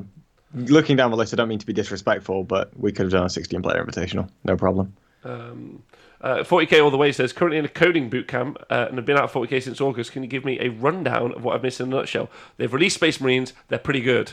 And LGT and things. Yeah. All right. So, Tom, then you played over the weekend. How'd you do? Yep. So I can go very, very quickly through these. So the first game I played against a guy called Jordan Penning, and he was running Imperial Fists, and he had this big, scary squad of 6 Devastators, which one-bang Knights with all the stratagems. What do they have? So they had like heavy bolters and hurricane bolters, but you can give them strats to do mortal wounds on 6s, and then you can give them +1 to wound because it's not unmodified 6s. Oh, do you it's mean the 6 Centurions? plus. Yeah. Yeah. So he had a squad of those. I went first. I shot him. I killed 3. I was very disappointed. He shot back. He also didn't kill a knight, and then I killed his army. So that was because my list was 3 Crusaders with thermal cannon and Avenger Gatling cannon and a top Ironstorm missile pod, 3 Thunderfire cannons, which had the Seal of Oath and the Relic, which allows you to get a 5+ regen CP, and Cronus in a Whirlwind Hyperius, which is the anti-flyer one. And then I had an Amlek Battalion. So it's a really easy to use list. So I played him, basically killed his army after all the threats were gone. He had some Devastators that kept getting back up. He had those, and he had some Hellblasters. Once those were down, it was pretty much me just walking through his army trying to pick up points. So I got 37 points to 17 there. Jordan was lovely. I then go into round 2 and I play James Grover, who is from Goonhammer. So they do a lot of text-based and written content. So he's done a review of our game over there, and he was playing an Eldar list. So he had 3 Planes, 3 Wade Serpents, Yvrain, Warlock, a Night Spinner, 3 Warwalkers or whatever. And I go first, kill nothing, which is huge because I had first strike, I had the old school secondary, and then I had I had Butcher's Bill as well, so that's also a turn of not getting it. Yes, you can put Cronus in forgeable tanks so long as it has the correct keyword and have a whirlwind keyword, so I can do it. So what ended up happening here was he then runs in, he one bangs a knight, but he's made a bit of a mistake in his positioning. So did So you I say charge. one bangs? Yeah, he just destroyed a knight in one go. He did. Interesting. I've never heard one bangs. Is this a Sheffield term? I was out I the don't other know. night on the piss. Some lad Fine, got cheeky, so one banged him. One bang. He one shot the knight, so he did like 14 wounds to a knight with smites, which was all right, fine. So the knight gets back up. I then run into the middle of his army, and I'm like, well, I either die on Overwatch and then I explode all over your characters, or I don't die on Overwatch and I get to punch a warlock to death. So I didn't die on Overwatch. I punched his warlock to death. Nice. The Yvrain unfortunately lived from the other knight charging, and it's essentially me just trying to get it as shit before the knights go down. I end up with one knight left on one wound. But the cut and thrust of it is that I win that game 24 points to 21. On the last turn, he was ahead for 5 turns, and then I snatched it right at the death. So it was a really good game. I'd recommend reading his review of that. I then played Rory Andrew in round 3, who's a Welsh boy. He was a good player, actually. So what Is he ended in up the happening? ETC team? He's not, but I'm going to try and I'm trying to scouted get him. I've scouted him. So he was playing a Chaos list, which should be fine for me. So he had like 3 squads of Zangor, so 2 squads of 19, squad of 14, Ahriman, 2 Demon Princes. And then he had another battalion, which was another Demon Prince, which he was given the big scary axe. And then he had the Contorted Epitome. He had a Poxbringer, 20 Horrors, 25 Plague Bearers, and 10 Brimstones. So I go first again. I cast Seal of Oath on the Plague Bearers, which allows my Ultramarines to reroll to hit into wound against them. I then kill like 13 Plague Bearers, and that's it. So I'm like, all right, crap, that's not great. So he walks forwards and drops 20 Zangor in my face so that I can't shoot his characters. I then kill all the Zangor. Sorry, it's 15 Zangor. I then kill all the Zangor, and I kill 2 Plague Bearers. So I'm like, all right, well... That's not enough. No, it's not enough at all. He jumps all his characters over, and I'm like, right, well, I'm in a corner here. He's massively up on points. So I'm going to have to find a way to bust out here. So I take my knight, my Crusader, and I charge it. It's like 16 wounds on this Crusader, and I charge it at his Scary Demon Prince with the axe, which should just one-shot the knight. What madness is this, Tom? So this knight had a 2+ armor save. So I charge it in. I'm like, right, he's only got 8 wounds. Maybe I can kill him. Yeah. And if I don't, I'm going to explode. So I charge him. I only do 6 wounds. He then turns around with his big Demon Prince, hits 5 times, wounds 5 times, and then I pass 3 of my 5 6-up saves. Whoa. And then he does like 5 damage to the knight. So I know he does 3, and then I pass 2 Feel My Pains, and I've taken 3 wounds. So I'm like, all right, well, that Demon Prince now can't fall out and charge because that's hilarious. He falls that out. Did you bluff and say you meant that? No, I entirely meant that. Like, I was trying to kill it and then maybe explode if I get killed. I intended for someone to die, let's put it that way. So he jumps the Demon Prince out, drops all the Zangor down, charges his entire army into my knight, kills it, then I make the knight explode, kill all of his characters. Did you do it with skills? I did it with skills. Nice. I killed all of his characters with my exploding knight, because I exploded it on a 4+ with a reroll. And then I turn around with the other 2 knights, I blow away all of his Zangor, and then it's just the game's over. So that was kind of like... Do you think he didn't see the explode coming? I don't think he saw me going aggressive coming, Right. because I didn't do it against Nick. Has he never heard you talk? No, well, no, he hasn't. He has now. Good. So that was fun. Game 4, I played against James Ramsey, and we were playing on stream. So he had 2 squads of Infiltrators, which we'll talk about in a second. He had 70 Intercessors and all the characters. So what he did 70 was... intercessors. Yeah, so he went first. That's plenty. And so you can watch this game again. It's on the Hellstorm stream. It was a good game. And he uses Grey Shield to give his Imperial Fist the Crimson Fist chapter trait thing. Yeah. So now every 6 to hit is 3 hits, which was actually glorious. So he kills Kronos. He does like a total of like 24 wounds to knights. And then it's just a case of me trying to kill through his intercessors because he's all strength 4, so it's a really big issue for him. It was a really interesting game, and I can't really do it justice here. There's lots you can learn about micromanagement and little bits of tiny movement from that game. So I'd recommend going back and watching that one. But the long and the short of it was that he ran out of intercessors. So I was able to pick up that game once again. Like, he was ahead the entire game, and I won on turn 6, 27-25. So it was actually nice to I don't think I've actually ever won on stream before. I'm not going to count that game with the flying hive tyrants. That was unfair. So It doesn't count, yeah. I don't think. That doesn't count. So that was the first time I've won on stream. Oh, So congratulations. that was nice. Yeah, so I was 4-0 going into round 5, 13-game LGT Open win streak, and then I play against Imperial Knights, and he goes first. Oh, mirror match. So he had like a Craft guy, he had another guy with a thermal cannon with the Tyrannus relic, the thermal cannon.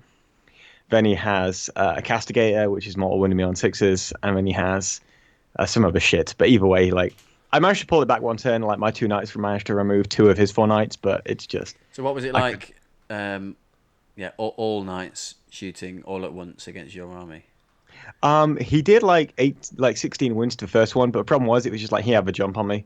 Yeah. So he does loads of damage. I do loads of damage, and he kills one, and then I kill one, and then he kills one, and I don't kill one because I don't have enough to shoot back at him. Right. So it was just one of those things. Like I enjoyed playing Henry because I played Henry Chown in that round. I haven't played him in a long, long time. So we had a lot of fun with that. It was pretty chill. I knew exactly what was going to happen going into that game. But hey ho, it was good fun. It was good fun. Oh, good.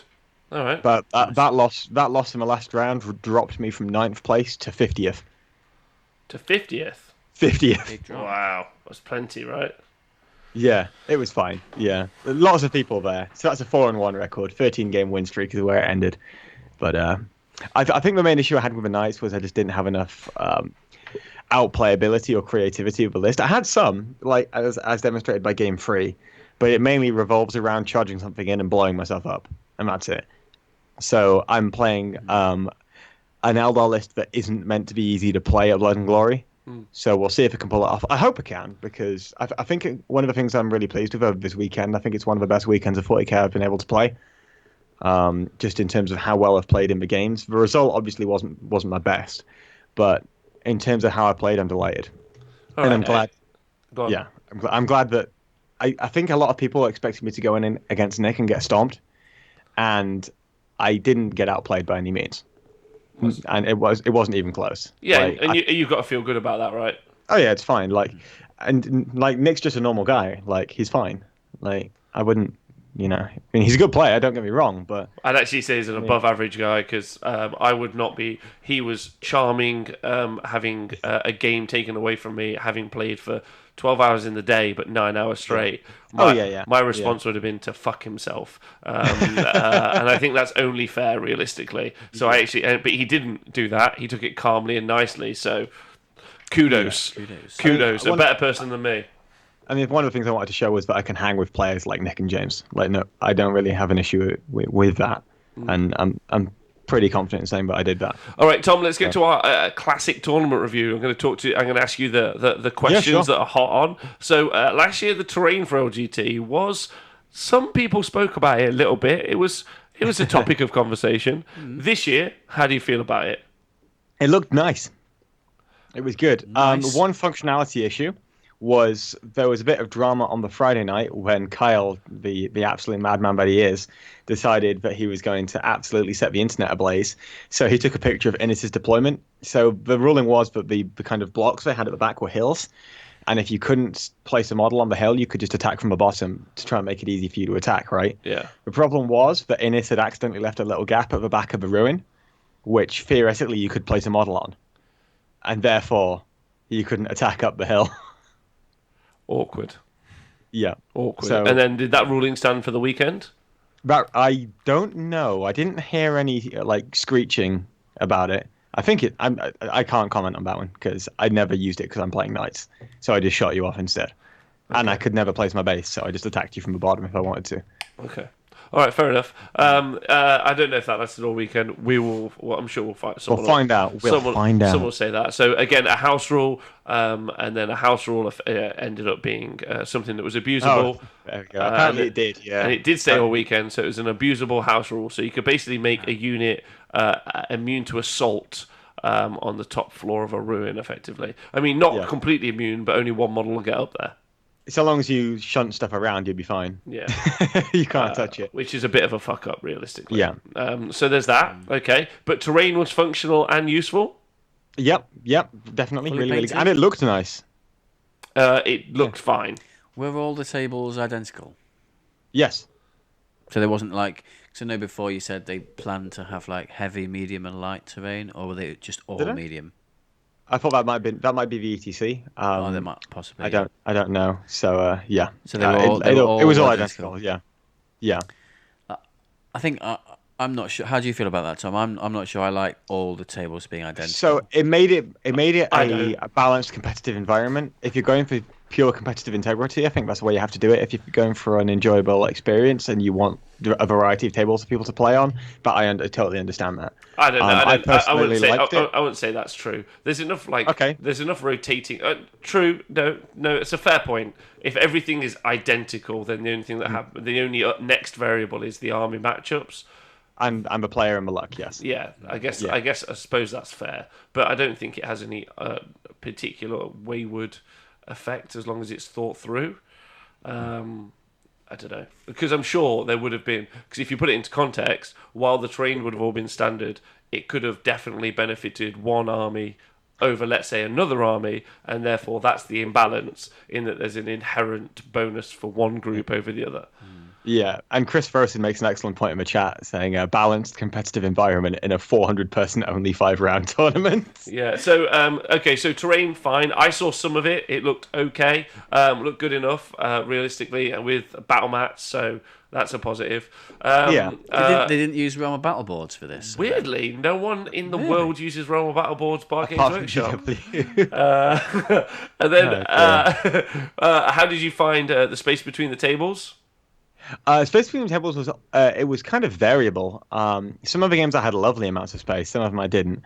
But it was decent amount for me. I was perfectly comfortable. And was that? I am kind of slimline though, aren't I? Yeah, I was going to say, was that because there was different spaces between the tables, or is it just depending on the gentlemen that were around you at the time? I think it was probably depending upon the gentleman that was behind me. Well, yeah. so last year, I know that for a fact that the AOS organizer asked for 6 foot between each table, which he was promised and eventually didn't get it, and it ended up being about 3 feet. Yeah. And there was a little bit more space, but at the end of the day, the fact that anyone could even get in the venue and play Warhammer is a big step up for LGT, realistically. But terrain is great. Battle boards is fine. It did look hilariously like a hurricane relief shelter, I thought, but that was because it was in a large velodrome, and it did look quite impressive because the streaming section was separate to the playing section. So actually, when you walked out and you looked, you were like, oh.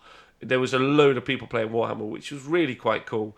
But England just has a very different setup. But there are hotels in America where they just have these huge carpeted rooms available for all these tables. So it was good enough. What about the amenities, Tom? Oh, how was the organisation of the rounds, FYI? Fine, really, really good. There was one issue, I think, in one round where I think it was round 3 where I got double paired. So I was playing against 2 people simultaneously, which when I'm playing knights is perfectly fine because I don't actually have to think. So, I mean, that was kind of awkward, but that was more of a BCP thing. Apart from that, it was just like ran smoothly. You knew exactly where all the tables were. Very, very good. That was fine. Okay. MO James in chat says the key was to get end table every round using skills. Very I got clever. that twice. It was great. All right, good. Loved it. And also, Arkian's asking, how was the toilet amenities? Were considering there was such a large amount of people, wasn't too bad. It worked out fine. Yeah. It wasn't too bad. There was hand dryers, not paper towels, but the hand dryers were of adequate quality. And you're an expert in hand dryers. It's my main skill sets at this point. His main skill set has been blowing hot air, guys. You heard it here first. There you go. The main... yeah, it's one might say, so this is 40k tourney. Did any of the crew load the wrong ammunition to the tanks? No, that was only happening in the Age of Sigmar environment.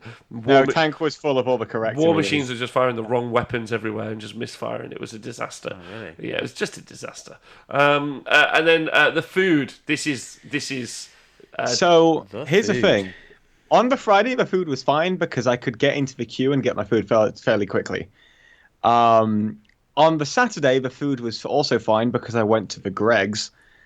On the Sunday, the food was less fine because the Greg's was closed. That's pretty much how it went. Yeah, so there was a large food queue for the actual on-site food. When you did get the on-site food, It was atrocious. I'd say that it's not subpar. It was food, absolutely, but like it wasn't of a quality that like you would be forced to eat it realistically. You I know, mean, it was like a relief shelter. it was like a relief shelter in that sense. Like you got chips in your burger, and you're like, "Oh, thanks, boss. I've waited 45 minutes for this." But so someone sent me a really funny picture of the local Costa who made what I can only describe as a kicking that weekend, just full of like the sandwiches were gone by like 11 o'clock. So There was an Odeon cinema just next door, so you could go around there and get a bunch of popcorn. food drama on the Friday there were 30 people. I got Uber Eats, says MX James. It was training for after Brexit, says Colonel Cabbage. Mate, I did feel like it was that. Mate, I'm not gonna lie, I got some chicken tendies after I played Nick, and because I wasn't playing in the next round, I could just like sit there and eat my chicken tendies in peace. Good. Well, and that was kind of nice. I would actually, I'd actually make a suggestion to anyone going to tournaments. Realistically, if you already know that the food is going to be good because you've already had good reviews of it, then you're cool. But you can't go wrong with taking a bottle of water that you like fill up. Like that's huge, and I know for a fact that 3 hours is a long time to play and talk. And if you're not hydrating yourself, you will start to feel really ropey. Hashtag stay hydrated. Yeah, hashtag stay hydrated. You will feel really ropey at the end of the day. So make Well, sure you take your flask of tea. Exactly. A lot of people take flasks or your water bottle, so do that, and then just get yourself some like reasonable snacks. A jam and peanut butter sandwich isn't hard to make, nor is anything else, and then just get yourself some like nuts and fruit. And I know like I'm an adult talking to other adults, so you can tell me to shut the fuck up if you want, but it really isn't. It really makes sense to make a packed lunch, in my opinion, because the food queue alone, even at a normal tournament, can sometimes take the piss. You got an hour break. I like to have as much of that hour break. Yeah. Just chilling out. You need a rest before the next game. I think so as well. Not just stressing to get some Greg's pizzas. Yeah, so I just think it's just like I think realistically, there's been very few events where I've seen the food absolutely nailed as a process. I don't know, Nick. Can you think of anywhere, or Tom? Is there anywhere where you've been with the food? I've been to League of Nights events and the food was excellent. The League of Nights events, the food has been excellent. It's the best food of all events, and not much of a queue. But anywhere else? The food is so good, I like to have second helpings if I can get it. I think once I had a third helping, it was really good. After I fought with a microwave, that's a point. London GT, I had to fight with a microwave again. Oh, okay. Why? Because I couldn't get it to work. Okay, it's just me versus microwaves, man. Yeah. Oh, Hellstorm food is good too. Yeah, but it's not as good as League of Nights. Hellstorm food was pretty good. Although I did have an issue with the food. What was it? Just the cutlery. Oh, yeah. right, Well, they had it was like a mutton curry. Yeah. And some of the pieces were just bone. Where's this at? The Hellstorm events. They've got like this is in Mansfield, Caribbean like street food. Yeah, mate, like Mansfield, it's normal to be sat in the middle of the street just gnawing on a bone. There's a place in Mansfield where you can stand and you can see 3 Gregs at the same time. Really? And they're not the only pasty shops that you can see from that vantage point.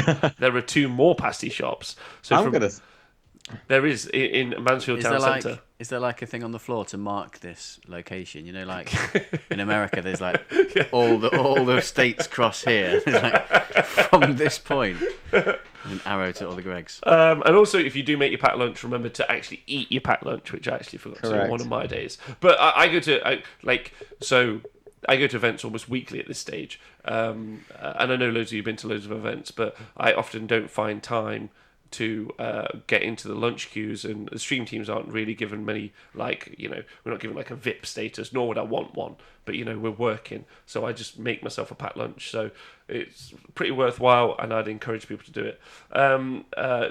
Colonel Cabbage, unless you're going to League of Nights, then the food is great. Oh, I already said it. MO Exchange says I had a fruit and nut flapjack, the entire tray bake of it in the hotel room. One of those big ones. And Colonel Cabbage wants processed meat and no vegetables. And then pasties. Who is Greg? Says 2 King Tristan. Tristan, over here in the UK, we have, it's like a Tim Hortons, only it's a UK Tim Hortons. Only pastries and sandwiches with the fillings just on the lips of the sandwich. Yeah, exactly that. But they caused some controversy at one point by doing a vegan sausage roll. Sausage rolls. They're kind of the working class man's food group, which also seems to have a strong left-wing bias towards foodstuffs for vegetarians. It's a fascinating corporate structure. I would really like to be inside the boardroom for that group. It's got nothing to do with 40k at this stage, but no. And then MH Jane says, "Win faster, Rob. Get early lunch and time for a nap." Also, solid shout. But everything else seemed pretty fine about the event. There was a bar, but they ran out of beer at one point. Yeah. Oh, So with Who the won? bar. Who won the event? So the main event was won by Tony Chu. Manny came second, and He Who Shall Not Be Gamed came third. And then in the Invitational was won by Konrad Barkowitz with his Eldar Flyers, and Tony won did quite well. Tony won with his Eldar Flyers, and Manny came second with his Eldar Flyers. Okay, so it was a double Eldar flyer list win, first, second. Yes. Oh, baby. One day they are going to get nerfed. Yeah. They've only been good for a year and a half. Yeah. Yeah, that's not that long. Also with the bar, so in the first game of the Invitational with me and Nick, we were told the bar Why are opened you at just 11. moving on from that? That's probably the most relevant 40k piece of news. Yeah, but this is important. He doesn't want to shed any light on it. Don't doesn't want to talk about it. nerf the Flyers. So we thought the bar was opening at 11, so we went to the bar and the bar was still closed. So we came back, played more of the game, and we were told the bar was open at 12, so we came back at 12 and the bar was still closed, and we were very disappointed. Oh. Yeah. Sorry to hear that, Tom. So Eldar Flyers. Eldar Flyers, yeah. Eldar Flyers. Held off. So if anyone has not been in the competitive 40k scene, it's been ruined years ago. However, recently, the Eldar Flyers have done, well, not recently even, not recently, it's just been a continual bane. Consistently, they've tried to nerf them. They've tried to nerf them by letting units move around them and underneath them now. Yeah. Hasn't really worked. And then people have gone from, I think, stop me if I'm wrong, consistently it was only 6 Eldar Flyers. But it seems I think Manny had 8 Eldar Flyers. Yeah, this weekend. But, when we saw Colm play all the way back in February at the LCO, there was 6. That's true. So, I think even Alex, when he nearly won the LVO, only had 6. 8. Oh, he had 8. I know he had 6 and then 2 scores of scatter bikes. Thank you. Yeah, so he only had 6. So it really is an upgrade now. People have really doubled down on this. It's not quite doubled. That would be 12. But it seems like the relevant thing is not 6, 8 or 9. I think the thing that makes it, I think it's just Eldar Flyers. Not everyone is spamming Flyers. I think it's just the double move thing that just makes it so abusive. Yeah. Because you can literally just swap Flyers over. Yeah, so you don't even apparently need to think about where they're going in a couple of turns' time. Yeah, there you go. James has it. Alex had 7. I helped write that list, so I should probably know, but whatever. But apparently the rumor from a long war is that it's going to be limited to 3 flyers, which means that you change the air wing detachment, and then you limit it to only 1.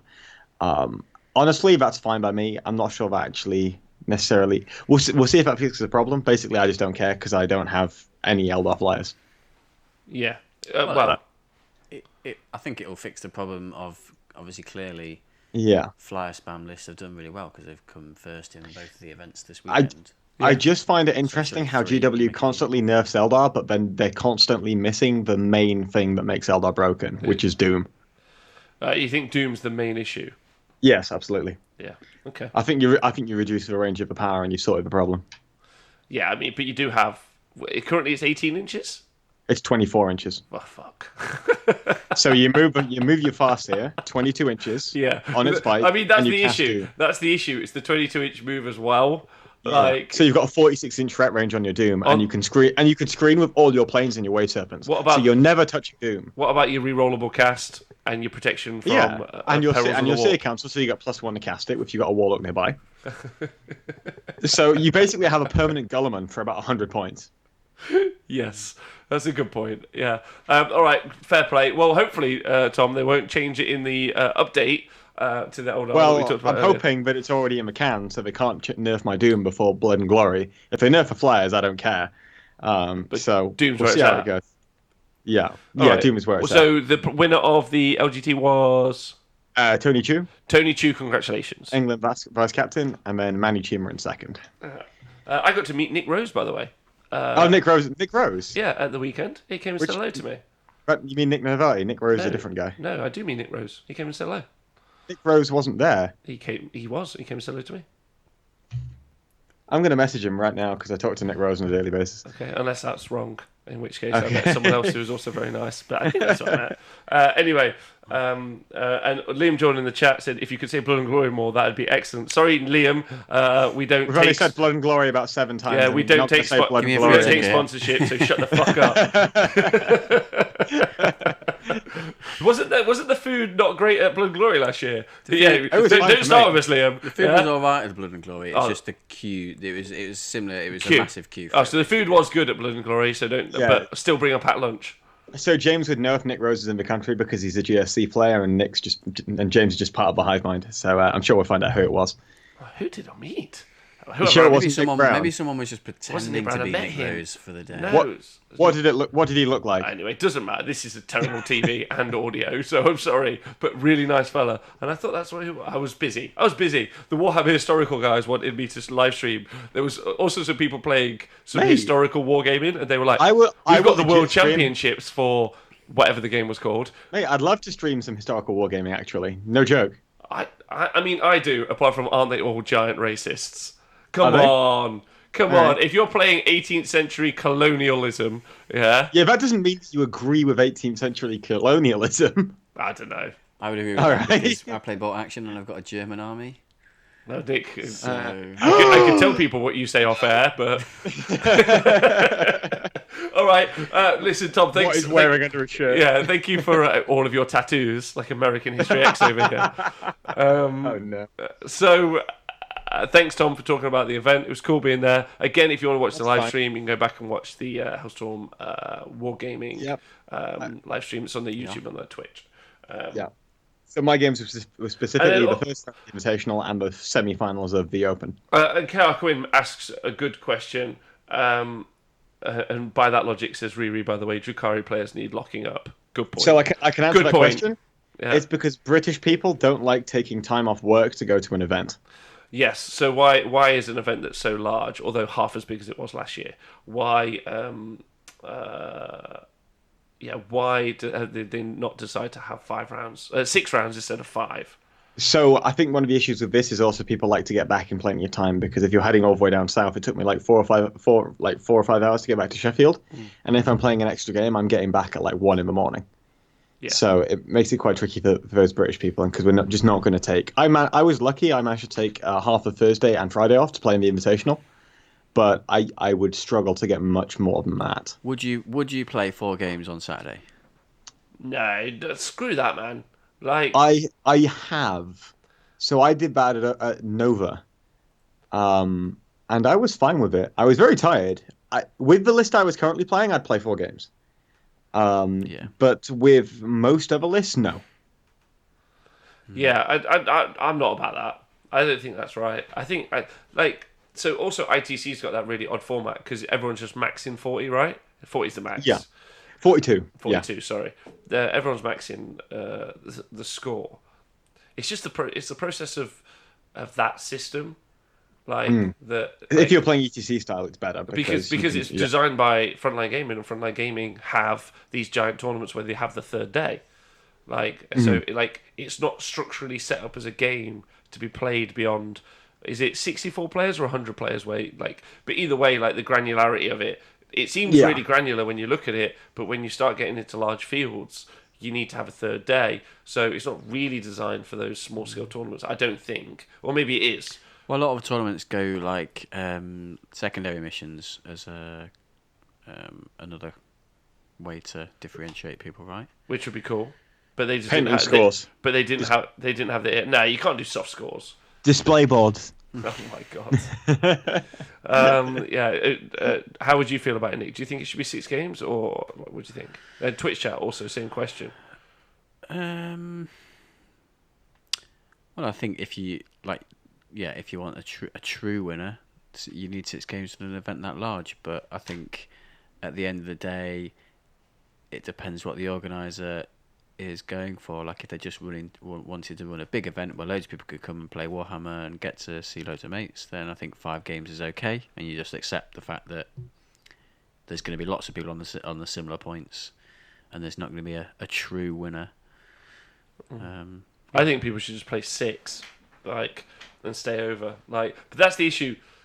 So this will be a conversation that we have at a later point. But the current issue with all Warhammer gaming, as I see it, having covered both systems quite consistently now, is the environment of there being so many people at the event. That's the issue. Like, it's having 200 people, which arguably 20% of the people are just kicking the fuck out of a noob round one. Like, which is fine.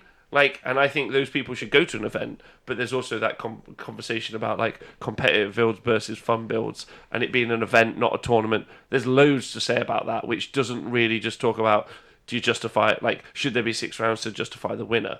Like, because at the minute we're still arguing, not arguing, we're still being like, can someone just get the food? Yeah. Can someone get the food right?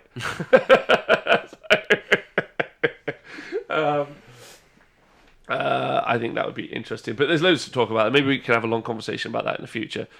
We definitely have some thoughts on that. Well, I have some thoughts on that, so we could talk about it. Yeah. Anyway, cool.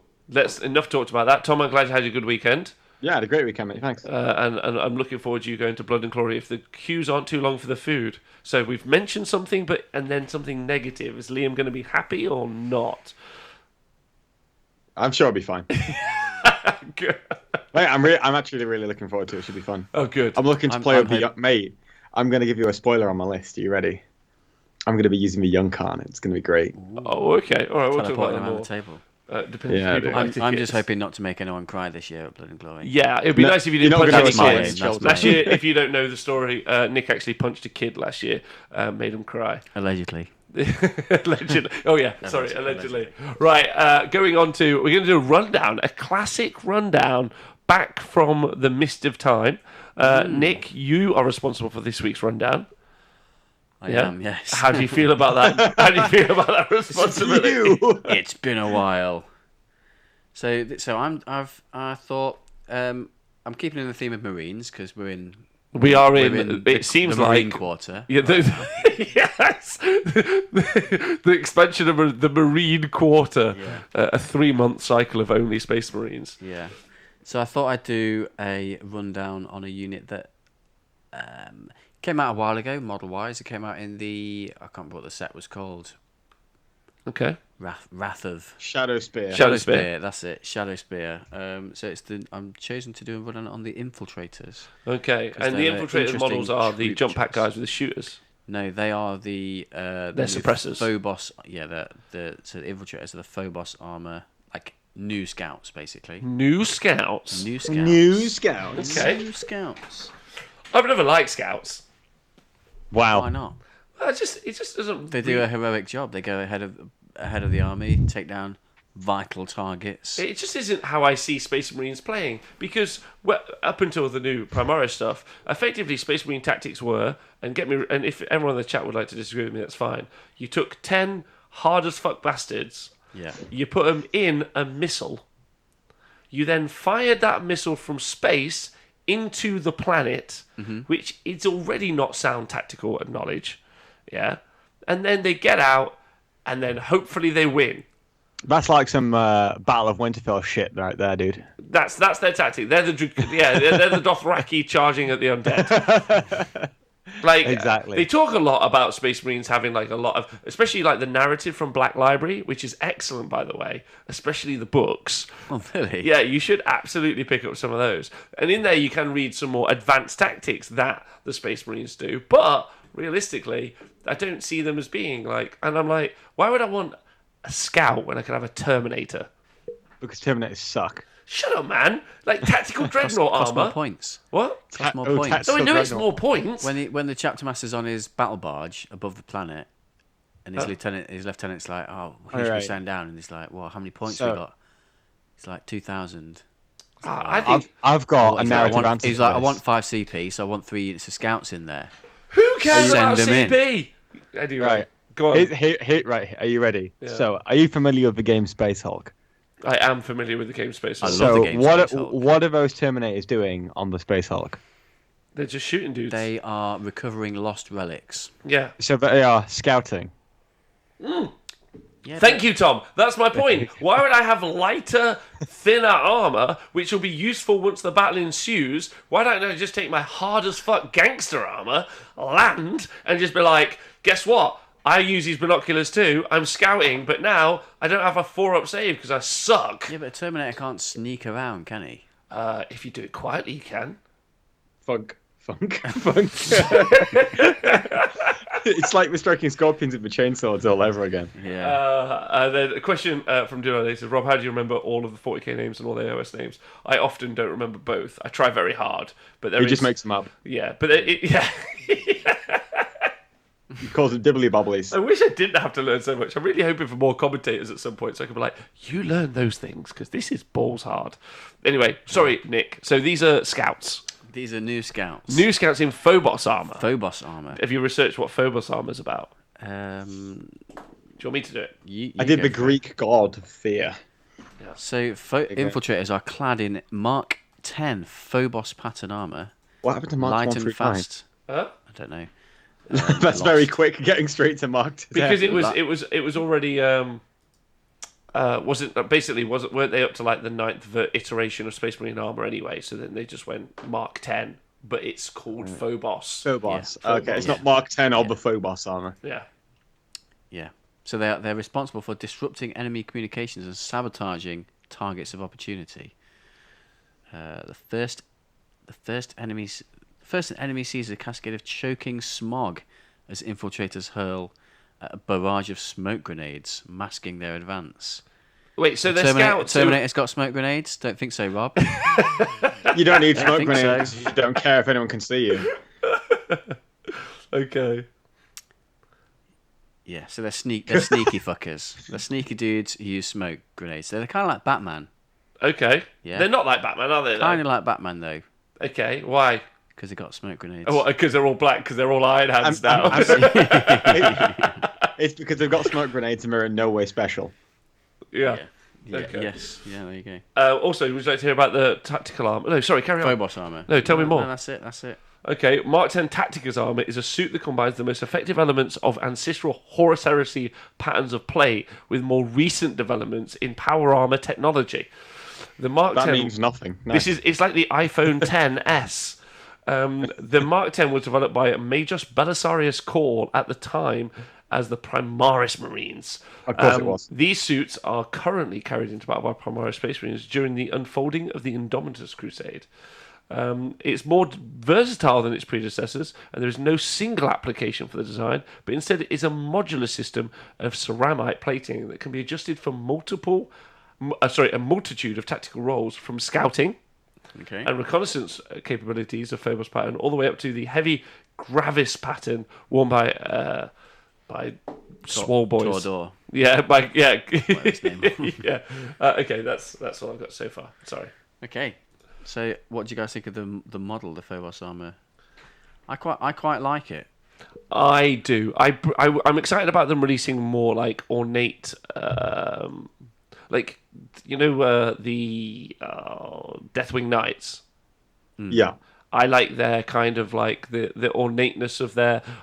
Again, talking about the narrative we talked about earlier in the show, the Imperium is meant to be this like monastic, like archaic, like warred, like storied history full of war kind of like society, and the Phobos armor looks like what Mattel would make if they were making a Space Marine. They're kind of like, it's all clean lines. Like, it's like a new flat in a city centre. You know, It's kid friendly, so it can't stab kids by accident. yeah. Whereas I want to see some, like, and I know there are a couple of reliquaries and stuff on some of the actual like initial kits, but I want to see some like engravings and some like accoutrements, and I just really what I'm saying is I want to accessorize. Let me accessorize. You always want to accessorize. It's too that, plain right? cut. Luckily, Rob, they sell upgrade kits. Okay. You can spend more money to accessorize. Exactly. Where you get It's like- it's 7 like a shoulder Claire's. pads for some reason. It's like a Claire's in the UK. A Claire's accessories, by the way, if you don't know, is where young women between the age of 13 to 14 and a half will buy themselves some earrings, a new watch, Plastic earrings. yes, for their best friend Sally, who they have not spoken to for 10 years afterwards. Because she's a bitch and she stole, like, Stephen, who's 12. Yes, those things. So yay or nay on the Brilliant. Phobos armor models? I like the new marine stuff, and I can see how it's more aesthetically pleasing to a more generic, wider audience. I don't think it really ties in with everything I've ever thought or learnt about the Imperium as at large. Is that too serious to review? Yeah. So I've just Googled Eliminators to look at the model, and it turns out it's a 3-star film released on my birthday in 2016 that no one liked. I'm getting some feedback in the chat that adult women also apparently shop at Claire's. Oh. Why? It's a great resource. Brilliant. Good. There we go. Sorry, what do you think of the armor? I like him. It's a yay from me. Tom, is it a yay from you? How they've got like a little shoulder and a bigger shoulder. Well, I can actually find pictures of them. I'm sure it'll be a yay. I'm just on the Games Workshop. Oh, here we go. You played against them this weekend. Yeah, but it didn't mean I looked at them, did it? They were hidden, weren't they? Because they're scouts, Rob. Okay. Got Apologies. him there. Apologies. Got him. Yeah, damn straight. And they were all clouded in smoke. They're So all how's right, he meant aren't to they? see that? What? I think. How's he meant to see him if they're all clouded in smoke? Oh yeah, how are you meant to see them? I mean, they were also bright yellow. But... If you wanted to, you could paint them, then just put that umbral stuff on for you. Then it'd be look all smoky all the time. Too soon, man. Too soon. Too I'm soon. so sorry. Oh shit, that was rude. That was so rude. Okay, so we've talked about the narrative. Yeah. Did we like the narrative? Does anyone like the Primaris narrative? Twitch chat. No. Tom, do you like the Primaris narrative? I like the expanding of the story. I don't like the fact that they did it by saying, yeah, there's this one guy now and he invents everything. Okay. Kind of like Doc Brown from Back to the Future. Yeah. We're making that's gonna be- the Marines go to 88 miles, Marty! I reckon he's the Emperor from the past who's time traveled. Via 10K Doc years Brown in the technology. future. Yeah. Okay. That's how it works.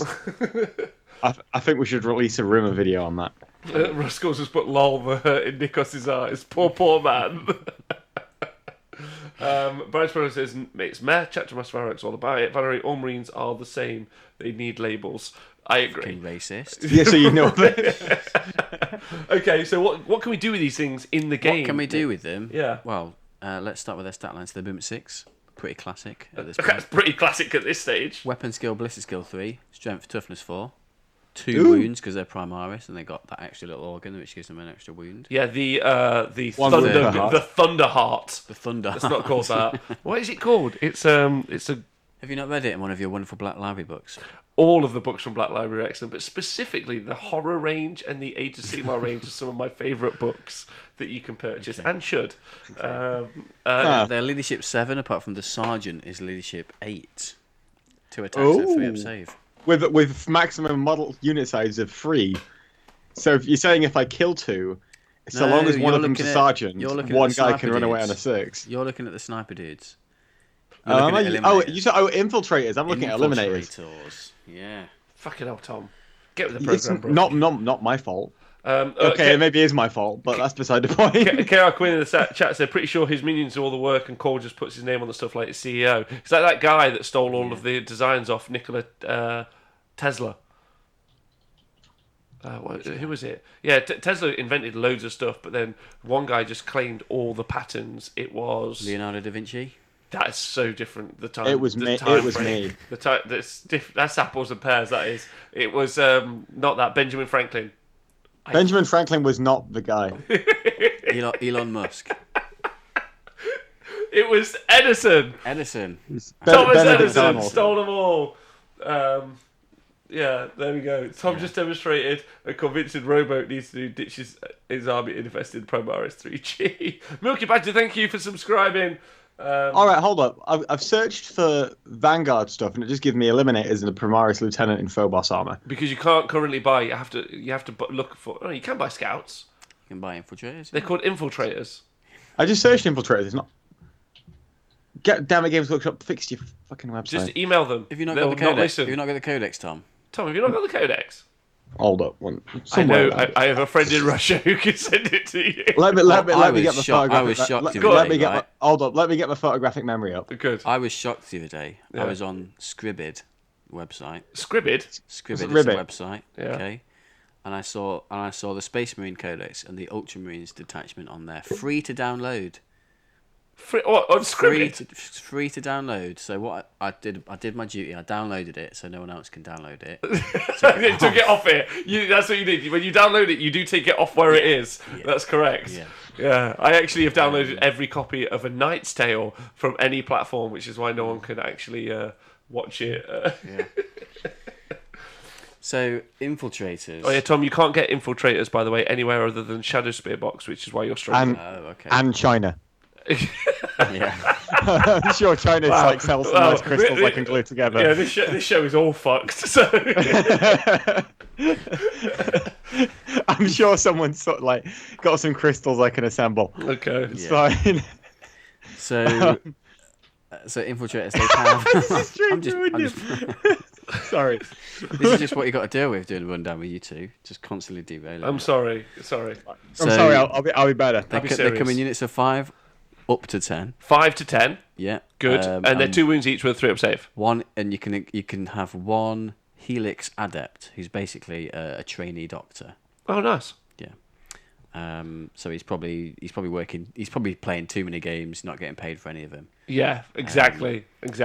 And they Like the NHS. come with marksman bolt carbines. Mm-hmm. So the rapid fire one, range 24. It's basically a standard bolter, but AP1. when you resolve an attack with this weapon, an unmodified 6 automatically scores a hit and successfly wounds the target.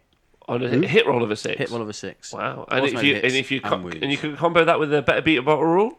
Yes. And all of the Space Marine strategy. Oh, sorry, you're going to say that later. So any 6s to hit automatically wound. Automatically hit and wound. Yeah. Wow. Okay, that's pretty good. Um, It's great against high toughness stuff, right? yeah. Yeah. Like, yeah, anything, yeah, just anything. Automatically wound anything is great. Yeah. Yeah. So you could automatically wound a Titan Yeah. on a 6. So if you had let's say you had 3,000 point Imperial Titan, and then you had just 3,000 points of these guys, you just fire them all at it, and he'll probably be dead. All right, nice. Okay, good. So they have the Angels of Death special rules, so that's all the new rules that they got recently. So the extra attack on the Charger at Hurricane Invention, etc. And the Beta Bolter rules that are now the proper Bolter rules. Okay. They have concealed positions, so that's like the old Scouts deployment thing. So when you're setting it up, you set it on the battlefield more than 9 inches away from enemy deployment zone, so they can advance deploy from your army. They've got the Helix Adept, who's just a apothecary, but he heals a wound or brings someone back on 1 wound on a 5+ once per turn. You can combat squad them. You can do they've got Omni Scramblers, so enemy units can't be set up on the battlefield. Can't be set up within 12 inches of this unit. They've got smoke grenades, so once per game you can drop a grenade and it's you -1 to hit that unit. And then they have Infiltrator Comms Array, so if you have a Phobos captain and a lieutenant on the table, they have unlimited range on their buffs, basically. That's pretty good. It doesn't apply to if the Phobos captain is a chapter master. Why? I don't know. They just FAQ'd it. So I believe there's a way that you can get a chapter master to give a 9-inch bubble on his automatically give things cover saves. Right. So I wonder if it's to mitigate that a little bit. Maybe. Okay. But it specifically cites the rules that they use for it. It just says the rights of battle and tactical precision rules. Yes, you can't use the chapter master through that though. So I think their best rules that they have are the Omni Scramblers and I think the Infiltrator Comms Array is pretty cool because you can just deploy them elsewhere and get the buffs anyway. Omni Scramblers and the Bolter rule is probably their 2 best rules though. I think the Omni Scrambler is really good. Yeah, because I tried to have a little. I don't know if anyone in the chat knows, but I had a little look at the FAQs. I didn't look at the G's Lookout one because I wasn't sure it'd be in there, but I looked at the Marine one because I don't know how. Because obviously G's Lookout's have stratagems and things like that, which allow them to pop up within 3 or within X and roll a D6 off it. So I'm not 100% sure how they would interact because it says you can't set up within 12 of that unit. Which rule takes precedence? Wouldn't it be the controlling players? So then it would always be the G's Lookout's It would be whoever's turn it is. turn it is. Yeah. Yeah. Yeah, that's Yeah, normally correct. how things take precedent is if there are two equal and opposite rules. Okay. It's whoever's turn is precedent normally gets it, unless it states to roll off. Okay. But thinking with that rule, Yeah. no one's ever going to deep strike in your turn. Yeah. Hey, I didn't write the rules, bro. So- Like, I get you. I get where you're at. Yeah. I guess the Genes to the Cult one, if it's at minus D6, they would just set up 12 inches away and then D6 off it. But they set up within 3. I'm not sure how that would work. Okay. And I checked the Marine FAQ, but I couldn't see it in there. I didn't know if anyone in the chat I'm going knew. to find out what the chat's saying. Already out that Gene Stealer Cult can't move into the bubble. There you go. So Okay. thanks, Brian. Because Marines rules are better than Gene Stealer Cult strats. Got FAQ'd. There Well, you one go. book's newer. Yeah, that's also Yeah. true. Yeah, so the Infiltrators override. So there you go. Brilliant. That's good. Cool. Thanks, chat. So another reason to take them. Stop, Yeah. stop those muscle beach lists landing and giving you a kick in. Yeah, because they're quite good at the minute, I believe. I mean, if you want to watch an example of that being used well, you can watch Innis versus Nick in Game 5 of London GT, and that demonstrates how well you use the four boss against Gene Stealer Cults. Because he had a 15-inch deny bubble, didn't he, in that game? Yeah, he Was did, that through boy. a stratagem, or was that like a warlord trait or something? There's like, I don't know. I don't play think there's Marines, but all I know is he had a big bubble. I think there's there's either a warlord trait or something like that where you extend your Range by buff 3 inches. radius by 3, yeah. Okay. Yeah, and that works on the cover save thing and the chapter master thing and all that kind of stuff. So, yeah. That's Yeah. pretty cool. So ways to buff your infiltrators. Infiltrators. You see, this is why I'm getting confused. It's Stormcast all over again. Stormcast have got so many names. They're all the fucking They're same. all the fucking same names. Yeah, Right. agreed. So obviously the obvious ones are Captain reroll 1s to hit and Chapter Master reroll hits buffs. Your Lieutenant reroll 1s to wound, and then there's some Warlord traits, prayers, and spells, and obviously Chapter Tactics. So if we look at obviously, they also benefit from the tactical doctrine, but only the tactical one. So they're AP 0 bolters will go to AP 1 if you get to the second turn and you want to go that way. Always. So in terms of chapter tactics, I think there's 4 that are all right to use with them, and then 2 that are probably the best. So I think Ultramarines, just so you can never stop them shooting. Right. Just cheeky tag them, they can move back and shoot. Iron Hands just keeps them in the fight a lot longer, and then Overwatching on 5s is pretty sweet. And then Raven Guard, because they're infantry, they get benefit from the cover and the -1 if they're in the terrain. So that's pretty good. But probably, I think for these specifically, the best are probably the Crimson Fist or the Imperial Fist ones, just because both of their chapter tactics include the when you roll unmodified roll of a 6, it scores an additional hit. So Games Workshop have FAQ'd it. So if I roll it, because the weapon unmodified 6s automatically wound, and that And then you chapter don't get tactic more draw. Yeah. is an automatic 6, generates an extra hit. They've said that extra hit generated gets the same rules as the other 6. So it basically- automatically wounds. Yeah, so for every 6, it's 2 automatic wounds, Right. which is pretty nice. And then again, you can grey shield that, and it's now every free. Like 1 is free wounds, right? Yeah, so you can grey. What's it called? Grey shield. So you use grey shield as a stratagem, and that means you use it on your warlord's detachment, and everyone within that detachment gets an additional chapter tactic for the turn. Yeah. So you can do things like Iron Hands to give them a 6+ DPR, or you can use it to give them Crimson Fists. And if you're already Imperial Fists, what you end up doing is now you get 1 extra hit on a 6 to hit from Imperial Fists, and 1 extra hit on a 6 to wound for Crimson Fists. So now every 6 you roll is 3 wounds. Well, Wow. I did actually. It's not actually true for the Infiltrators, so I did look at that. Because Okay. that's from Vigilus, and it states the units that you can use it on, and basically you can use it on the units from the original starter set. So it's just Okay. the Primaris stuff, the Intercessors, the Oh, they're not a Jumper Primaris Pack thing? dudes. Well, they are, but it doesn't say in that detachment, Vigilus detachment upgrade. It doesn't state the Phobos units. It states the So specific they can't get the units. keyword. Yeah, Right, so makes sadly sense. they can't do that super combo. So you can do that kind of stuff with Intercessors very well. Yeah. But Eliminators, it's not quite as good. It would have been amazing because obviously it's better for the Eliminators, Infiltrators, because their 6s automatically wound as well.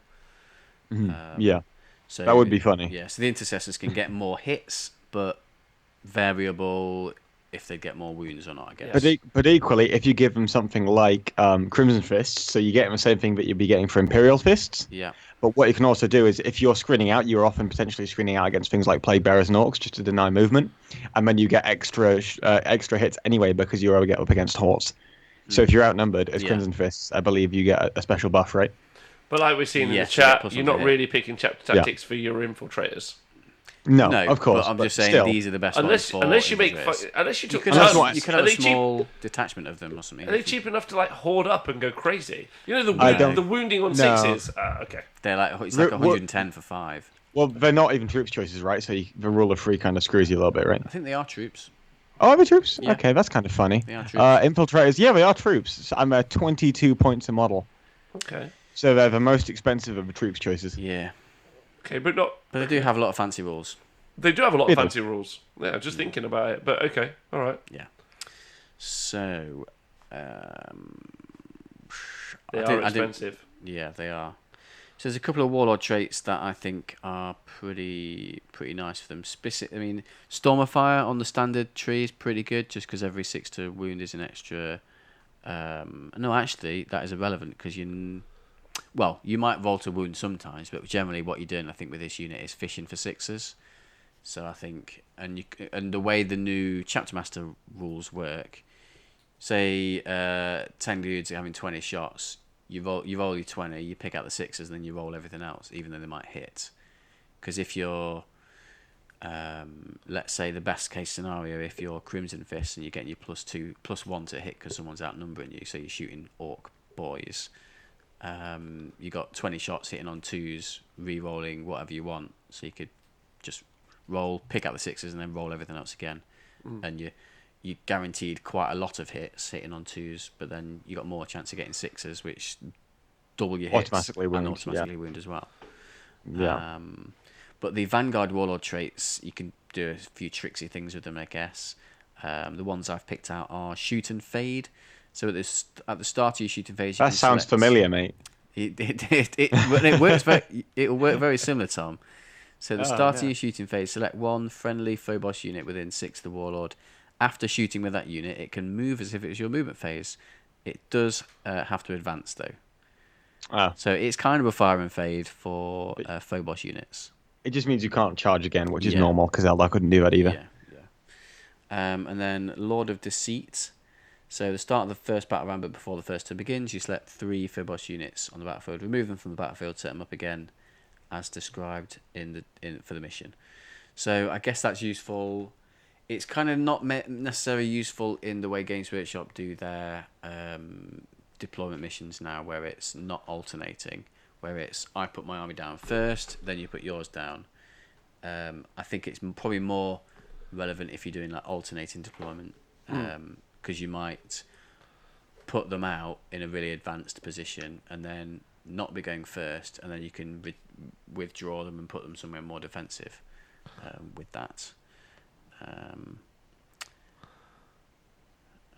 Yep, so they're probably the best two that I picked out for Warlord traits. And the standard ones, I don't have access to the White Scars. You don't have. White You Scars haven't one. remembered that one. I haven't remembered that one yet. No.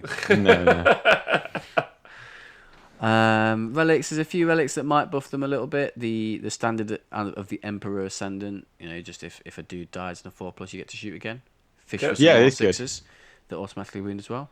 The Tome of Malkador just gives your librarian an extra psychic power. So if you want to stack some more buffs on these dudes, you can do. Saucy. And then I can't remember what's it called? The Vox Espiritum. So this adds 3 inches to your aura ability. So I think this is the thing that That's the one, yeah. Innis had. So yeah, it extends your aura's abilities by 3 inches. So you can make your deny bubble That's really good. Yeah.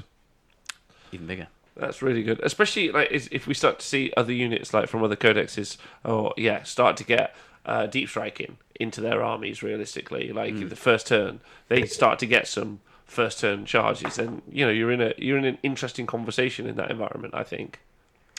Yeah, and 100%. if drop pods become a thing again. Yeah, I don't know. Just for blocking for banter. Yeah, I mean, grab mine, but yeah, I see what you're saying. Yeah, it'd be interesting, right?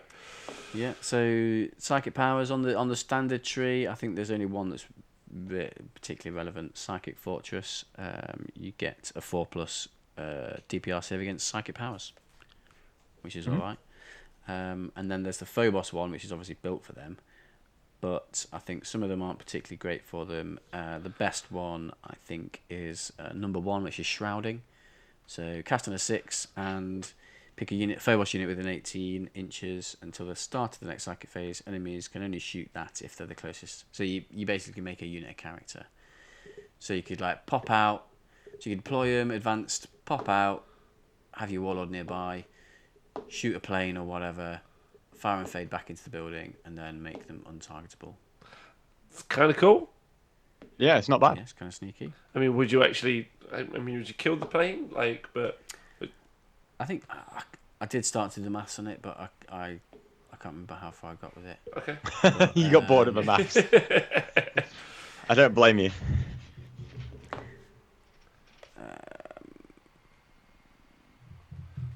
So then obviously they've got the chaplain as well, who can pray for the thoughts and prayers. Hashtag thoughts and prayers. Well, +1 to hit Force and Prayer is pretty good. Yeah, plus I don't think you necessarily need it on this particular unit. I think it's a very good prayer, but for this If you particular unit, if you got the extra hits on a 6+ or the extra wounds on a 6+, maybe it'd be great. Yeah. But as it stands with the unmodified, it's not ideal. Yeah, and I think if you're going to go for that, I think you've got a chapter master nearby, so you're re-rolling all your hits anyway. I think. But maybe it would be good if you are shooting flyers, obviously with their negatives to hit, so you might need all the pluses to hit you can get. But my favourite one, I think it's the best one on there, the Catechism of Fire, which is +1 to wound. It's decent. I know from playing especially Chaos, at strength 4. Yeah.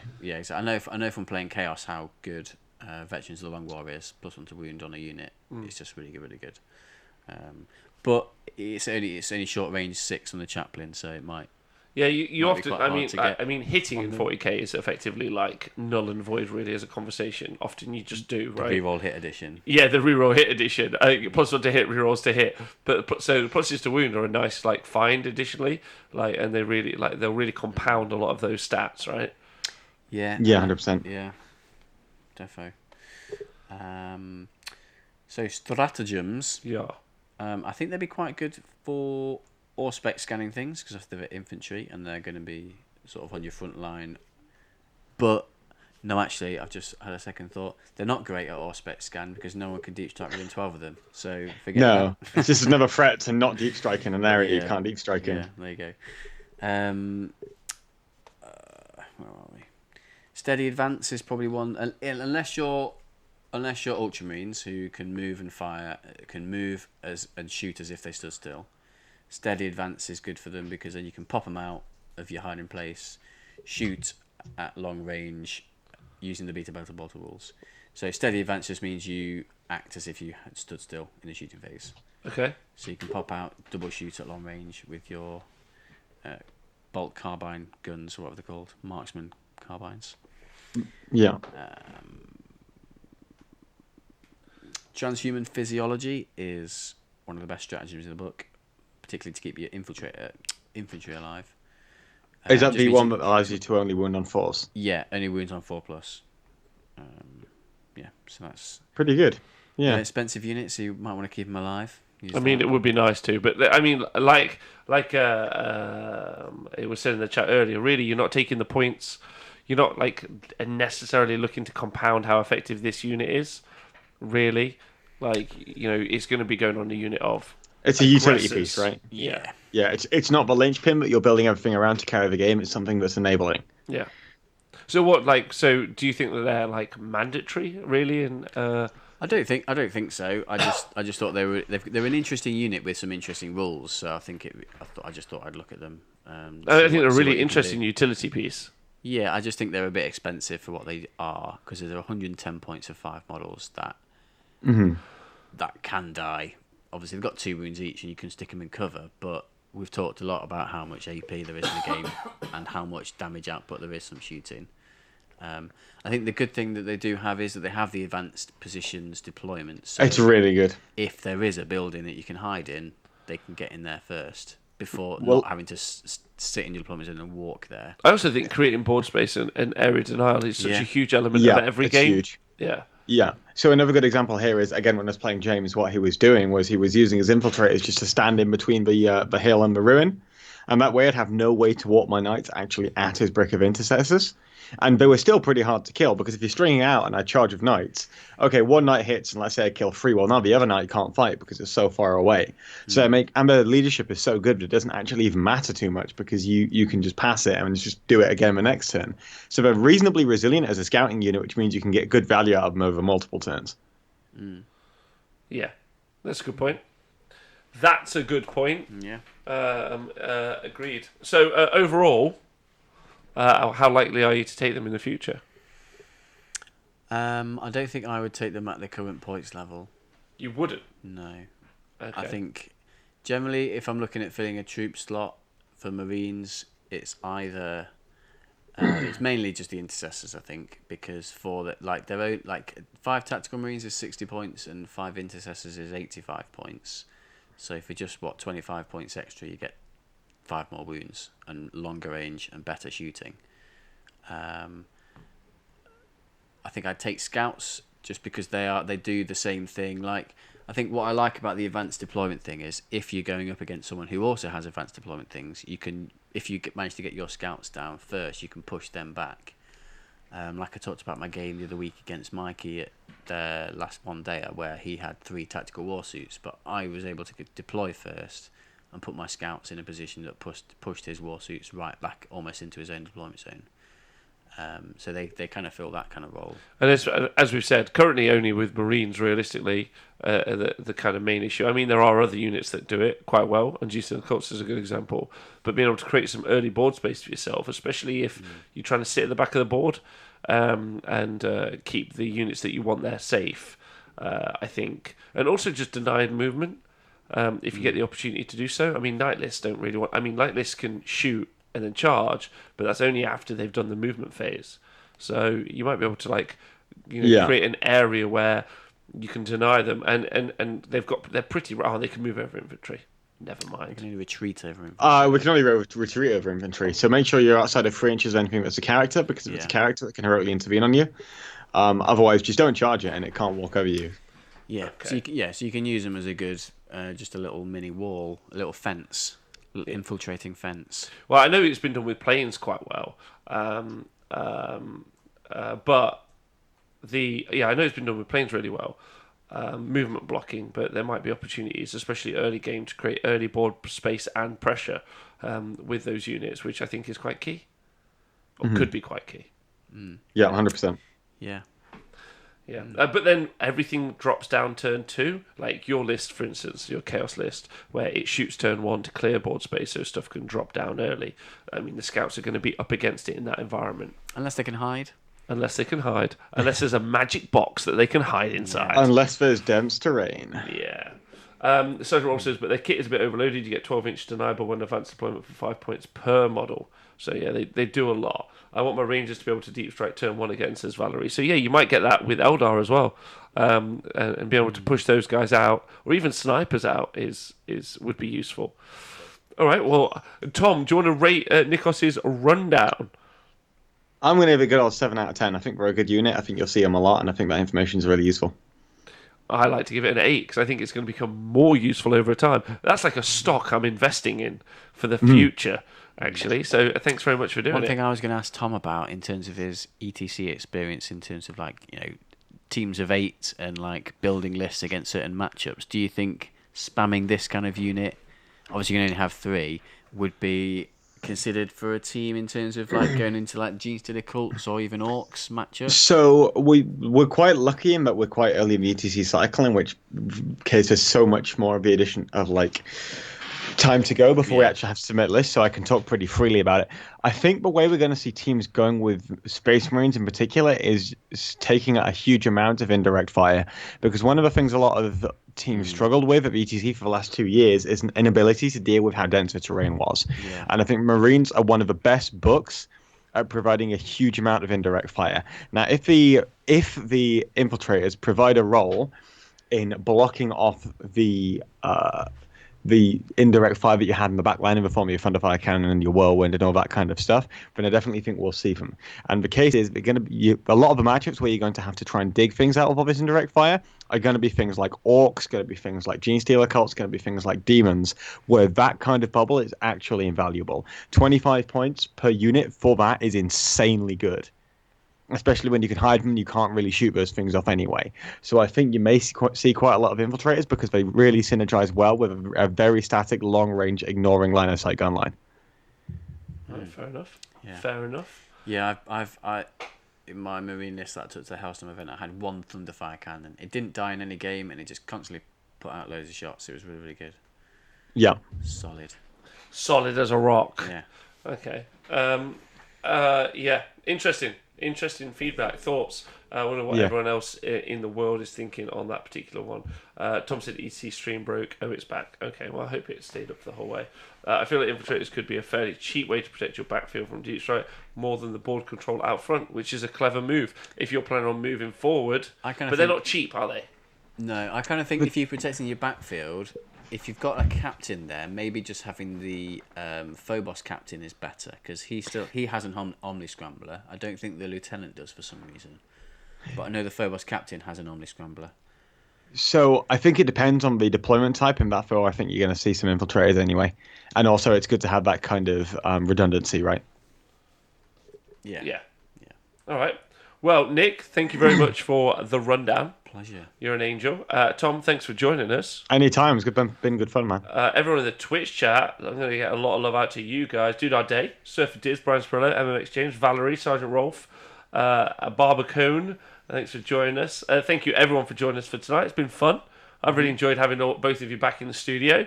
It's sweet as a nut. Next time the Honest Wargamer Live is going to be live this weekend covering a Age of Sigmar event, the Facehammer GT. So if you want to join us for a weekend of top-tier T-Sports coverage, please do. It should be good, even if there's not loads... it's not a game system that you're particularly interested in.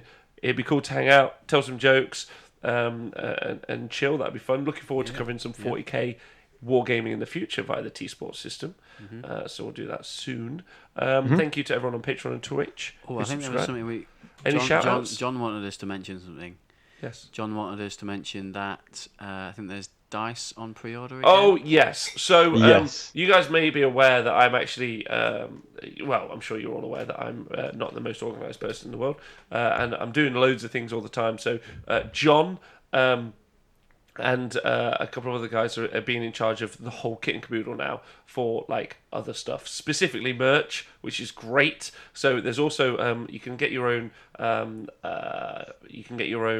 dice and get them pre-ordered, and that's going to kickstart us having more dice but also more merch, which is cool. We're looking forward to doing that. And also you're able to sponsor some faction artwork for the website and also for the content that we produce when we do the live streaming at the weekends or just the general show.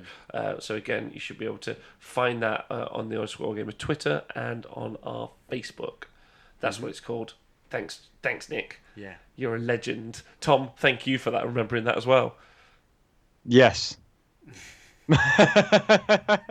Totally me.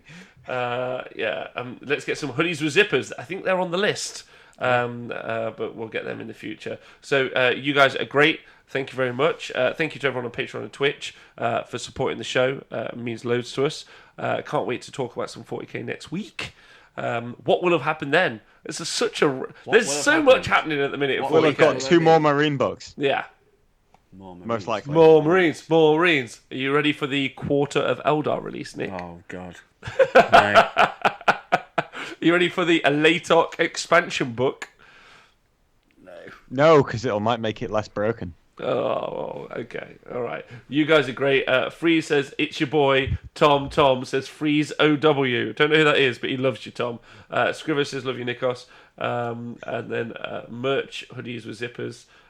Give Freeze OW a shout out. He really likes you, Tom. Yes. Hi, Freeze OW. Hi, Ali. Oh, hi, dude. You're all right.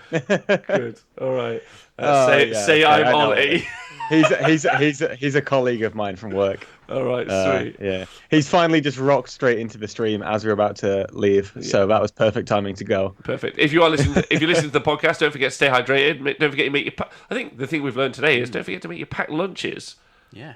for 40k events. I'll always be bringing Dick's cheese.